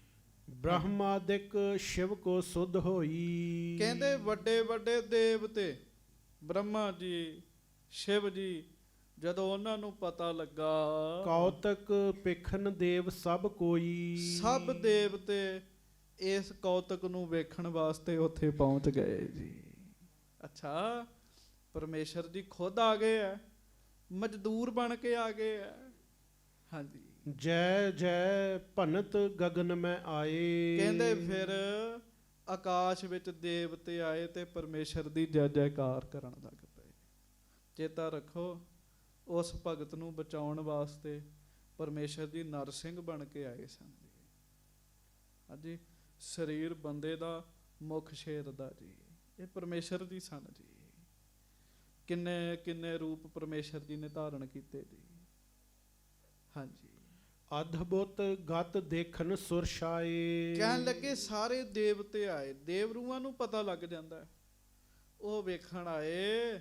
ਅੱਜ ਵੇਖੀਏ ਰੱਬ ਵੀ ਮਜ਼ਦੂਰੀ ਕਰ ਰਿਹਾ ਹੈ ਆ ਕੇ। ਹਾਂਜੀ, ਬਿਸਮਤ ਚਿਤ ਨਿਜ ਬਿਨੈ ਬਖਾਨੈ। ਇਨਕੇ ਚਲਤ ਇਹੀ ਪ੍ਰਭ ਜਾਣੈ। ਤੇ ਦੇਵਤੇ ਇੱਕ ਦੂਜੇ ਨੂੰ ਕਹਿਣ ਲੱਗੇ ਪਰਮੇਸ਼ਰ ਦੇ ਕੌਤਕ ਪਰਮੇਸ਼ਰ ਦੀ ਆਪ ਹੀ ਜਾਣਦੇ ਨੇ, ਦੂਜਾ ਨਹੀਂ ਜਾਣ ਸਕਦਾ। ਖੁਦ ਜਗਤ ਦੇ ਮਾਲਕ ਹੋ ਕੇ ਜੀ, ਖੁਦ ਜਗਤ ਦੇ ਮਾਲਕ ਹੋ ਕੇ ਕਿਵੇਂ ਛੁਪ ਕੇ ਆ ਕੇ ਸੇਵਾ ਕਰਨ ਦਾ ਜੀ। ਹਾਂਜੀ, ਨਿਜ ਪ੍ਰੀਤਮ ਕੇ ਨਿਤ ਹਿਤਕਾਰੀ। ਕਿਉਂ? ਆਪਣੇ ਪਿਆਰੇ ਦੇ ਹਿਤੂ ਬਣੇ ਨੇ। ਪਿਆਰੇ ਕੌਣ ਨੇ? ਸ੍ਰੀ ਗੁਰੂ ਅਰਜਨ ਦੇਵ ਮਹਾਰਾਜ। ਹਾਂਜੀ, ਬਿਦ ਤਾਵਤ ਇਮ ਜਗਤ ਮਝਾਰੀ। ਹੁਣ ਇਹ ਗੱਲ ਪਰਮੇਸ਼ਰ ਜੀ ਨੇ ਜਗਤ 'ਚ ਪ੍ਰਗਟ ਕਰਨੀ ਹੈ।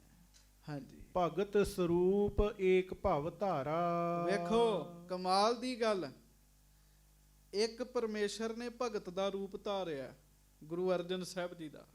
ਹਾਂਜੀ, ਦੁਤੀਏ ਸੋ ਬਸ ਰਹਿਣ ਦਿਖਾਰਾ। ਦੂਜਾ ਭਗਤ ਦੇ ਅਧੀਨ ਮਜ਼ਦੂਰ ਦਾ ਰੂਪ ਧਾਰਨ ਕਰ ਲਿਆ। ਕਵੀ ਸੰਤੋਖ ਸਿੰਘ ਜੀ ਦੀ ਉਡਾਰੀ ਦੇਖੋ, ਉਹ ਕਹਿੰਦੇ ਹੁਣ ਇਹ ਨਾ ਸਮਝ ਲਿਓ ਗੁਰੂ ਅਰਜਨ ਸਾਹਿਬ ਹੋਰ ਤੇ ਰੱਬ ਹੋਰ ਨੇ। ਇਹ ਰੱਬ ਹੀ ਨਾ ਗੁਰੂ ਅਰਜਨ ਸਾਹਿਬ, ਪਰ ਦੂਜਾ ਰੂਪ ਮਜ਼ਦੂਰ ਦਾ ਬਣਾ ਕੇ ਆਪ ਹੀ ਸੇਵਾ ਕਰਨ ਆ ਗਏ ਜੀ। ਆਪ ਹੀ ਸੇਵਾ ਕਰਨ ਆ ਗਏ ਜੀ। ਪਰ ਪਰਮੇਸ਼ਰ ਜੀ ਸ਼ੋਅ ਆਫ ਨਹੀਂ ਕਰ ਰਹੇ, ਦੱਸ ਨਹੀਂ ਰਹੇ ਜੀ। ਭਾਈ ਵੀਰ ਸਿੰਘ ਜੀ ਨੇ ਇੱਕ ਘਟਨਾ ਲਿਖੀ ਗੁਰਮੁਖਾਂ ਦੀ ਜੀ। ਬਾਬਾ ਸ਼ਾਮ ਸਿੰਘ ਜੀ ਦੀ ਉਹ ਘਟਨਾ ਲਿਖਦੇ ਜੀ, ਜਿਨ੍ਹਾਂ ਨੇ 70 ਸਾਲ ਲਗਭਗ, ਇੱਕ ਅੱਧਾ ਸਾਲ ਅੱਗੇ ਪਿੱਛੇ ਹੋ ਸਕਦਾ ਹੈ, ਹਰਮੰਦਰ ਸਾਹਿਬ ਵਿੱਚ 3 ਪੈਰ ਦਾ ਕੀਰਤਨ ਕੀਤਾ। ਉਹ ਇੱਕ ਹਲਵਾਈ ਅੰਮ੍ਰਿਤਸਰ 'ਚ ਰਹਿੰਦਾ ਸੀਗਾ। ਉਹਨਾਂ ਰੋਜ਼ ਜਾਣਾ ਤੇ ਰਾਤ ਨੂੰ ਹਲਵਾਈ ਥੱਕਿਆ ਹੁੰਦਾ ਸੀ, ਜੂਠੇ ਭਾਂਡੇ ਪਏ ਹੁੰਦੇ ਸਨ। ਉਹਨਾਂ ਰੋਜ਼ ਜਾਣਾ, ਅੱਧੀ ਰਾਤ ਨੂੰ ਜਾਣਾ, ਔਰ ਇਹ ਜੂਠੇ ਭਾਂਡੇ ਆਪ ਮਾਂਜ ਕੇ ਆਉਣੇ। ਕਿਸੇ ਨੂੰ ਪਤਾ ਨਹੀਂ ਲੱਗਣ ਦੇਣਾ। ਆਖਣਾ ਸ਼ਾਮ ਸਿਆਂ ਭਾਂਡਿਆਂ ਦਾ ਖੜਾਕ ਨਾ ਕਰੀ, ਨਹੀਂ ਤੇ ਸੇਵਾ ਉੱਥੋਂ ਛੁੱਟ ਜਾਏਗੀ। ਉਹ ਇੱਕ ਦਿਨ ਫਿਰ ਹਲਵਾਈ ਸੋਚਣ ਲੱਗਾ ਵੀ ਕੌਣ ਹੈਗਾ ਜਿਹੜਾ ਰੋਜ਼ ਰਾਤ ਆ ਕੇ ਮੇਰੇ ਭਾਂਡੇ ਮਾਂਜ ਜਾਂਦਾ। ਇੱਥੇ ਤੇ ਆਖਿਆ ਨਹੀਂ ਕੋਈ ਮਾਂਜਦਾ। ਤੇ ਸਾਧ ਸੰਗਤ ਜੀ ਆਰਾਮ ਕਰਨ ਦਿਆ ਸੀਗਾ, ਕਿਤੇ ਭਾਂਡੇ ਦਾ ਖੜਕਾ ਹੋ ਗਿਆ। ਉਹਨੇ ਵੇਖਿਆ ਉਹ ਇਹ ਤੇ ਬਾਬਾ ਸ਼ਾਮ ਸਿੰਘ ਜੀ ਨੇ, ਚਰਨਾਂ ਤੇ ਟਹਿ ਪਿਆ। ਬਾਬਾ ਸ਼ਾਮ ਸਿੰਘ ਜੀ ਉੱਥੋਂ ਭੱਜ ਹੀ ਆਏ, ਕਹਿੰਦੇ ਹੁਣ ਸੇਵਾ ਚਲੇਗੀ ਇੱਥੋਂ। ਕਹਿਣ ਲੱਗੇ ਇਹਨੂੰ ਪਤਾ ਲੱਗ ਗਿਆ ਹੁਣ ਸੇਵਾ ਦਾ ਫਾਇਦਾ ਕੋਈ ਨਹੀਂ ਹੈਗਾ, ਕਿਸੇ ਨੂੰ ਪਤਾ ਹੀ ਨਾ ਲੱਗੇ ਵੀ ਸੇਵਾ ਕੀਤੀ ਹੈ ਜੀ। ਅਕਾਲ ਪੁਰਖ ਜੀ ਮਜ਼ਦੂਰ ਬਣ ਕੇ ਆ ਗਏ ਵੀ ਕਿਸੇ ਨੂੰ ਪਤਾ ਹੀ ਨਾ ਲੱਗੇ ਵੀ ਮੈਂ ਸੇਵਾ ਕਰਨ ਆਇਆ ਜੀ। ਹਾਂਜੀ, ਭਗਤ ਕਬੀਰ ਨਕੇਤ ਸਿਧਾਏ। ਕਹਿੰਦੇ ਉਹ ਰੱਬ ਚ ਜਿਹੜੇ ਕਿਸੇ ਸਮੇਂ ਭਗਤ ਕਬੀਰ ਜੀ ਦੇ ਘਰ ਭਗਤ ਕਬੀਰ ਜੀ ਦਾ ਰੂਪ ਬਣਾ ਕੇ ਆਏ ਸਨ ਜੀ। ਹਾਂਜੀ, ਬਨ ਬੰਜਾਰਾ ਖੇਪ ਚਲਾਏ। ਇੱਕ ਵਾਰ ਬਣਜਾਰਾ ਬਣ ਕੇ ਬਣਜ ਵੀ ਚਲਾਈ ਸੀ। ਭਗਤ ਕਬੀਰ ਜੀ ਦੇ ਘਰ ਬਣਜਾਰੇ ਬਣ ਕੇ ਆਏ, ਰਾਜੇ ਬਣ ਕੇ ਆਏ ਸਨ ਜੀ। ਭਗਤ ਕਬੀਰ ਜੀ ਰੋਜ਼ ਜਾ ਕੇ ਬੰਦਗੀ ਕਰਦੇ ਸਨ। ਮਾਂ ਨੇ ਕਿਹਾ ਕਬੀਰ ਕਿੱਧਰ ਚਲ ਜਾਣਾ ਹੈ? ਕਹਿਣ ਲੱਗੇ ਜੀ ਮੈਂ ਰਾਜੇ ਦੀ ਭਗਤੀ ਵਾਹਿਗੁਰੂ ਰਾਜੇ ਦੀ ਸੇਵਾ ਕਰਦਾ। ਤੇ ਮਾਂ ਕਹਿਣ ਲੱਗੀ ਅੱਛਾ, ਉਹ ਜਿਸ ਰਾਜੇ ਦੀ ਸੇਵਾ ਕਰਦਾ ਹੈ ਉਸ ਰਾਜੇ ਕੋ ਕੋਈ ਪੈਸਾ ਧੇਲਾ ਵੀ ਮੰਗ ਕਿ ਇੰਝ ਹੀ ਰਹਿਣਾ ਹੈ? ਭਗਤ ਕਬੀਰ ਜੀ ਜਾ ਕੇ ਬੰਦਗੀ ਕਰਨ ਲੱਗ ਪਏ ਜੀ। ਬੰਦਗੀ ਕਰਦਿਆਂ ਖਿਆਲ ਆ ਗਿਆ ਵੀ ਅੱਜ ਮਾਂ ਨੂੰ ਜਾ ਕੇ ਕੀ ਕਵਾਂਗਾ। ਮਾਂ ਨਹੀਂ ਸੀ ਚਾਹੁੰਦੀ ਵੀ ਨਾਮ ਜਪੇ ਭਗਤ ਕਬੀਰ। ਤੇ ਉਧਰ ਜਦੋਂ ਫੁਰਨਾ ਬਣਿਆ ਨਾ ਭਗਤ ਕਬੀਰ ਜੀ ਦਾ, ਤੇ ਪਰਮੇਸ਼ਰ ਜੀ ਨੇ ਰਾਜੇ ਦਾ ਰੂਪ ਧਾਰਨ ਕੀਤਾ ਜੀ। ਗੱਡਾ ਭਰਿਆ ਜੀ ਸਮਾਨ ਦਾ, ਤੇ ਭਗਤ ਕਬੀਰ ਜੀ ਦੇ ਘਰ ਛੱਡਣ ਵਾਸਤੇ ਆਏ। ਤੇ ਨਾਲ ਭਗਤ ਕਬੀਰ ਜੀ ਦੀ ਮਾਤਾ ਨੂੰ ਪਤਾ ਕੀ ਕਹਿੰਦੇ? ਕਹਿੰਦੇ ਤੇਰਾ ਪੁੱਤ ਬਹੁਤ ਸੋਹਣਾ ਆਪਣੀ ਨੌਕਰੀ ਕਰ ਰਿਹਾ, ਬਹੁਤ ਸੋਹਣਾ ਆਪਣਾ ਫਰਜ਼ ਨਿਭਾ ਰਿਹਾ, ਮੈਂ ਉਹਦੀ ਸੇਵਾ ਤੋਂ ਬੜਾ ਖੁਸ਼ ਹਾਂ। ਹਾਂਜੀ, ਭਗਤ ਕਬੀਰ ਜੀ ਘਰ ਆਏ ਜੀ ਵਾਪਸ, ਵੇਖਿਆ ਘਰ ਭਰਿਆ ਪਿਆ ਜੀ, ਪੀਪੇ ਪਏ ਜੀ ਘਿਓ ਦੇ ਜੀ, ਪਤਾ ਹੀ ਨਹੀਂ ਜੀ ਕਿੰਨਾ ਕੁ ਸਮਾਨ ਹੈ। ਕਹਿੰਦੇ ਮਾਂ ਸਮਾਨ ਕਿੱਥੋਂ ਆਇਆ? ਮਾਂ ਕਹਿਣ ਲੱਗੀ ਪੁੱਤ ਜਿਸ ਰਾਜੇ ਦੇ ਤੂੰ ਕੰਮ ਕਰਦਾ ਉਹ ਰਾਜਾ ਤੇ ਬਹੁਤਾ ਹੀ ਚੰਗਾ ਹੈ। ਕਹਿੰਦੇ ਕਿਉਂ? ਕਹਿਣ ਲੱਗੀ ਜਿਸ ਰਾਜੇ ਦੀ ਤੂੰ ਨੌਕਰੀ ਕਰਦਾ ਨਾ, ਅੱਜ ਉਹ ਰਾਜਾ ਆਇਆ ਸੀ ਤੇ ਘਰ ਭਰ ਗਿਆ ਹੀ ਆਪਣਾ, ਸਾਲ ਮੰਗਣ ਦੀ ਲੋੜ ਨਹੀਂ ਰਹਿਣੀ ਆਪਾਂ ਨੂੰ। ਭਗਤ ਕਬੀਰ ਜੀ ਫਿਰ ਬਿਰਾਗ ਚ ਆ ਗਏ, ਕਹਿੰਦੇ ਮਾਂ ਮੇਰੇ ਨਾਲ ਤੂੰ ਵੱਡਿਆਂ ਭਾਗਾਂ ਵਾਲੀ, ਉਹ ਰਾਜਾ ਕੋਈ ਨਹੀਂ ਸੀ, ਖੁਦ ਪਰਮੇਸ਼ਰ ਦੀ ਆਪ ਹੀ ਸਨ। ਕਹਿਣ ਲੱਗੇ ਤੂੰ ਭਾਵੇਂ ਰਾਜੇ ਦੇ ਰੂਪ 'ਚ ਦਰਸ਼ਨ ਕਰ ਲਏ, ਪਰਮੇਸ਼ਰ ਦੇ ਦਰਸ਼ਨ ਤੇ ਕਰ ਲਏ ਨਾ ਜੀ। ਆਪਾਂ ਰੋਜ਼ ਪੜ੍ਹਦੇ ਆਂ ਹਰ ਜੁਗ ਜੁਗ ਭਗਤ ਉਪਾਇਆ ਪੈਜ ਰੱਖਦਾ ਆਇਆ ਰਾਮ ਰਾਜੇ। ਰਾਮ ਰਾਜੇ, ਰਾਮ ਰਾਜੇ ਕੌਣ ਹੈ? ਸ੍ਰੀ ਪਰਮੇਸ਼ਰ ਜੀ ਪੈਜ ਰੱਖਣ ਆਉਂਦੇ ਨੇ ਜੀ। ਹਾਂਜੀ, ਨਾਮਦੇਵ ਕੋ ਛਪ ਰਛਾਇਓ। ਉਹ ਕੌਣ ਸੀ ਜਿਹਨੇ ਨਾਮਦੇਵ ਦਾ ਘਰ ਬਣਾਇਆ ਜੀ? ਉਹ ਵੀ ਤੇ ਪਰਮੇਸ਼ਰ ਦੀ ਸਨ, ਅੱਜ ਵੀ ਬਣਿਆ ਹੋਇਆ ਜੀ। ਭਗਤ ਨਾਮਦੇਵ ਜੀ ਵੀ ਬਸ ਇਸੇ ਤਰ੍ਹਾਂ ਚਲੇ ਜਾਂਦੇ ਸਨ ਜੀ, ਘਰਦਿਆਂ ਨੂੰ ਕਹਿਣਾ ਮੈਂ ਕੰਮ ਕਰਨ ਚੱਲਾ ਹਾਂ ਜੀ, ਆਪ ਨਾਮ ਜਪਦੇ ਰਹਿਣਾ ਜੀ। ਘਰ ਵਾਲੀ ਨੇ ਆਖਿਆ ਨਾਮਦੇਵ ਜੀ ਨੂੰ ਸਵਾਮੀ ਜੀ ਘਰ ਤੇ ਬਣਾ ਦਿਓ, ਕਿੱਥੇ ਜਾਂਦੇ ਪੈਸੇ ਜਿਹੜੇ ਕਮਾਉਂਦੇ ਹੋ? ਭਗਤ ਜੀ ਕੀ ਦੱਸਣ ਵੀ ਮੈਂ ਕੀ ਕਰਦਾ ਹਾਂ, ਪੈਸੇ ਤਾਂ ਕਮਾਉਣ ਜਾਂਦਾ ਹੀ ਨਹੀਂ, ਮੈਂ ਤੇ ਬਹਿ ਕੇ ਚੌਂਕੜਾ ਤੇ ਭਜਨ ਕਰਦਾ ਹਾਂ। ਇੱਕ ਦਿਨ ਲਾੜੀ ਪਈ ਜੀ ਉਹ ਜੀ, ਘਰ ਵਾਲੀ ਕਹਿਣ ਲੱਗੇ ਵੀ ਅੱਜ ਸਮਾਨ ਲੈ ਕੇ ਆਓ, ਮਜ਼ਦੂਰ ਲਾਓ ਤੇ ਘਰ ਦੇ ਛੱਪਰ ਦਾ ਬੁਰਾ ਹਾਲ ਹੈ, ਛੱਪਰ ਪਵਾਓ, ਛੱਤ ਪਵਾਓ। ਭਗਤ ਜੀ ਜਾ ਕੇ ਬਹਿ ਗਏ ਜੀ, ਭਜਨ ਕਰਦਿਆਂ ਫੁਰਨਾ ਬਣ ਗਿਆ ਜੀ। ਗੱਜ ਕੇ ਆਖੋ ਵਾਹਿਗੁਰੂ। ਜਦੋਂ ਫੁਰਨਾ ਬਣਿਆ ਪਰਮੇਸ਼ਰ ਦੀ ਮਜ਼ਦੂਰ ਬਣ ਕੇ ਆ ਗਏ ਉਦੋਂ ਵੀ ਜੀ। ਕਿਤੇ ਕਿਤੇ ਠੇਕੇਦਾਰ ਵੀ ਲਿਖਿਆ ਜੀ, ਨਾਲ ਬੜੇ ਬੰਦੇ ਲੈ ਆਏ ਜੀ, ਠੇਕੇਦਾਰ ਬਣ ਕੇ ਆ ਗਏ। ਉਹ ਬਸ ਉਸੇ ਵੇਲੇ ਵਹਿੰਦਿਆਂ ਵਹਿੰਦਿਆਂ ਛੱਪੜੀ ਤਿਆਰ ਕਰ ਦਿੱਤੀ ਜੀ। ਤੇ ਨਾਮਦੇਵ ਜੀ ਸ਼ਾਮੀ ਜਦੋਂ ਘਰ ਆਏ ਤੇ ਵੇਖਿਆ ਉਹ ਤਾਂ ਬਹੁਤ ਸੋਹਣਾ ਉੱਥੇ ਕੰਮ ਬਣਿਆ ਜੀ। ਗਵਾਂਢਣ ਨਾਮਦੇਵ ਜੀ ਨੂੰ ਪੁੱਛਦੀ, ਨਾਮਦੇਵ ਆ ਕਿਹਦੇ ਕੋਲੋਂ ਤਿਆਰ ਕਰਾਇਆ ਹੀ ਸਾਰਾ ਕੁਝ? ਤੇ ਭਗਤ ਨਾਮਦੇਵ ਜੀ ਕਹਿਣ ਲੱਗੇ ਤੈਨੂੰ ਮੈਂ ਕੀ ਦੱਸਾਂ ਕਿੰਨੇ ਆ ਕੇ ਤਿਆਰ ਕੀਤਾ। ਸ਼ਬਦ ਹੁੰਦਾ ਬਾਣੀ 'ਚ, ਪਾੜ ਪੜੋਸਨ ਪੂਛ ਲੈ ਨਾਮਾ, ਕਾ ਪਹਿਚਾਨ ਛਵਾਈ ਹੋ। ਕਿਹਦੇ ਕੋਲੋਂ ਆ ਛੰਨ ਪਵਾਈ ਆਪਣੀ? ਬੜੀ ਸੋਹਣੀ ਪਈ। ਹੁਣ ਵੇਖੋ ਨਾ ਜੀ, ਰੱਬ ਨੇ ਪਾਈ ਹੋਵੇ ਤਾਂ ਸੋਹਣੀ ਕਿਉਂ ਨਾ ਹੋਵੇ ਜੀ। ਕਹਿਣ ਲੱਗੀ ਤੋ ਪਹਿ ਦੁਗਣੀ ਮਜੂਰੀ ਦੇਹੋ, ਮੋਕੋ ਬੇਡੀ ਦੇਹੋ ਬਤਾਈ ਹੋ। ਤੇਰੇ ਨਾਲੋਂ ਦੁੱਗਣੇ ਪੈਸੇ ਦਾਂਗੀ, ਮੈਨੂੰ ਮਿਸਤਰੀ ਦੱਸ ਕਿਹੜਾ ਲਾਇਆ ਈ। ਅੱਗੋਂ ਫਿਰ ਭਗਤ ਨਾਮਦੇਵ ਜੀ ਕਹਿੰਦੇ ਰੀ ਬਾਈ ਬੇਡੀ ਦੇਨ ਨਾ ਜਾਈ, ਬੇਡੀ ਕੇ ਗੁਣ ਸੁਨਰੀ ਬਾਈ। ਕਹਿੰਦੇ ਗੱਲ ਸੁਣ ਲੈ, ਉਹਨੂੰ ਆਹ ਮਜ਼ਦੂਰੀ ਪੈਸਿਆਂ ਨਾਲ ਨਹੀਂ ਉਹਨੇ ਆਉਣਾ। ਕਹਿੰਦੇ ਫਿਰ ਬੇਡੀ ਮਿਸਤਰੀ ਜਿਹੜਾ ਹੈ ਕਿਵੇਂ ਆਏਗਾ? ਭਗਤ ਨਾਮਦੇਵ ਜੀ ਕਹਿੰਦੇ ਬੇਡੀ ਪ੍ਰੀਤ ਮਨਜੂਰੀ ਮੰਗੈ, ਬੇਡੀ ਪ੍ਰੀਤ ਮਨਜੂਰੀ ਮੰਗੈ, ਬੇਡੀ ਪ੍ਰੀਤ। ਉਹ ਪਿਆਰ ਮੰਗਦਾ, ਪਿਆਰ ਕਰ, ਤੇਰਾ ਘਰ ਵੀ ਆ ਕੇ ਬਣਾ ਦੇਗਾ। ਕਹਿੰਦੇ ਉਹ ਪਰਮੇਸ਼ਰ ਜੀ ਨਾਮਦੇਵ ਕੋ ਛਾਪਰ ਛਾਇਓ, ਜਿਨ੍ਹਾਂ ਆ ਕੇ ਨਾਮਦੇਵ ਦਾ ਛਤਰ ਛੱਤ ਦਿੱਤਾ ਸੀ ਛੱਪਰ। ਭਗਤਨ ਵਤਸਲ ਬਿਰਦ ਦਿਖਾਇਓ, ਭਗਤਾਂ ਦੇ ਵਸ ਰਹਿਣ ਵਾਲਾ ਆਪਣਾ ਧਰਮ ਜਿਹੜਾ ਹੈ ਉਹ ਪਰਮੇਸ਼ਰ ਨੇ ਵਿਖਾਇਆ ਜੀ। ਕੋਈ ਮਾੜਾ ਮੋਟਾ ਹੀ ਸਾਧ ਸੰਗਤ ਬੰਦਾ ਇਮਾਨਦਾਰ ਹੋਵੇ, ਉਹਦੀ ਕੰਪਨੀ ਦੇ ਵਿੱਚ ਕੋਈ ਮੁਲਾਜ਼ਮ ਲੱਗਾ ਹੋਵੇ, ਉਹ ਚਾਹੁੰਦਾ ਹੈ ਮੇਰਾ ਮੁਲਾਜ਼ਮ ਸੁਖੀ ਰਵੇ ਜੀ। ਉਹਨੂੰ ਦੀਵਾਲੀ ਵੀ ਦਿੰਦਾ ਹੈ, ਉਹਨੂੰ ਦੁਸਹਿਰਾ ਵੀ ਦਿੰਦਾ ਹੈ, ਉਹਨੂੰ ਵਿਸਾਖੀ ਵੀ ਦਿੰਦਾ ਹੈ, ਉਹਨੂੰ ਤਨਖਾਹ ਵੀ ਦਿੰਦਾ ਹੈ। ਉਹਦੇ ਕਿਸੇ ਨਿਆਣੇ ਕਿਸੇ ਬੱਚੇ ਦਾ ਵਿਆਹ ਹੋਵੇ, ਉੱਥੇ ਵੀ ਉਹ ਮਦਦ ਕਰਦਾ ਹੈ ਵੀ ਮੇਰਾ ਇੰਪਲੋਏ ਹੈ। ਤੇ ਚੇਤਾ ਰੱਖੋ ਜਿਹੜੇ ਰੱਬ ਦੇ ਇੰਪਲੋਏ ਹੈ ਨਾ, ਰੱਬ ਨਹੀਂ ਜੇ ਕਸਰਾਂ ਰਹਿਣ ਦਿੰਦਾ ਜੀ। ਫਿਰ ਜੀ ਰੱਬ ਵੀ ਦੀਵਾਲੀ ਦਿੰਦਾ ਹੈ, ਦੁਸਹਿਰਾ ਦਿੰਦਾ ਹੈ, ਵਿਸਾਖੀ ਦਿੰਦਾ ਹੈ, ਸਾਰੇ ਦਿਨ ਤਿਉਹਾਰ ਦਿੰਦਾ ਹੈ। ਰੱਬ ਵੀ ਮਦਦ ਕਰਦਾ ਹੈ, ਰੱਬ ਵੀ ਸਭ ਕੁਝ ਕਰਦਾ ਹੈ ਜੀ। ਹਾਂਜੀ। ਫੇਰ ਦੇਹੁਰਾ ਗਊ ਜੀਵਾਈ। ਕਹਿਣ ਲੱਗੇ ਉਹ ਪਰਮੇਸ਼ਰ ਜਿਨੇ ਨਾਮਦੇਵ ਜੀ ਦਾ, ਜਦੋਂ ਨਾਮਦੇਵ ਜੀ ਨੂੰ ਧੱਕੇ ਮਾਰ ਕੇ ਮੰਦਿਰ ਚੋਂ ਬਾਹਰ ਬਿਠਾਇਆ ਤੇ ਪਰਮੇਸ਼ਰ ਜੀ ਨੇ ਮੰਦਿਰ ਦਾ ਮੁਖ ਘੁਮਾ ਦਿੱਤਾ ਜੀ। ਉਹ ਪਰਮੇਸ਼ਰ ਜਿਹਨੇ ਦੇਹੁਰਾ ਘੁਮਾ ਦਿੱਤਾ ਜੀ, ਜਿਹਨੇ ਮਰੀ ਹੋਈ ਗਾਂ ਪ੍ਰਤੱਖ ਆ ਕੇ ਜਿਉਂਦੀ ਕੀਤੀ ਸੀਗੀ ਜੀ। ਹਾਂਜੀ। ਮੁਗਲ ਰੂਪ ਧਰ ਮਿਲੇ ਗੋਸਾਈ, ਤੇ ਮੁਗਲ ਰੂਪ ਹੋ ਕੇ ਵੀ ਆ ਕੇ ਮਿਲ ਪਏ ਸਨ, ਗੱਜ ਕੇ ਆਖੋ ਵਾਹਿਗੁਰੂ। ਹਾਂਜੀ। ਗਏ ਸੈਨ ਕੇ ਤਨ ਧਰ ਨਾਈ। ਤੇ ਇਹ ਸਾਖੀ ਵੀ ਤੁਸੀਂ ਬਹੁਤ ਵਾਰ ਸੁਣੀ ਹੈ। ਕਹਿੰਦੇ ਉਹੋ ਹੀ ਪਰਮੇਸ਼ਰ ਜਿਹਨੇ ਸੈਣ ਜੀ ਦਾ ਰੂਪ ਧਾਰਨ ਕੀਤਾ ਸੀਗਾ ਜੀ। ਕਿਵੇਂ? ਭਗਤ ਸੈਣ ਜੀ ਰੋਜ਼ ਰਾਜੇ ਦੀ ਮਾਲਸ਼ ਕਰਦੇ ਸਨ, ਮੁੱਠੀ ਚਾਪੀ ਕਰਦੇ ਸਨ, ਸੇਵਾ ਕਰਦੇ ਸਨ।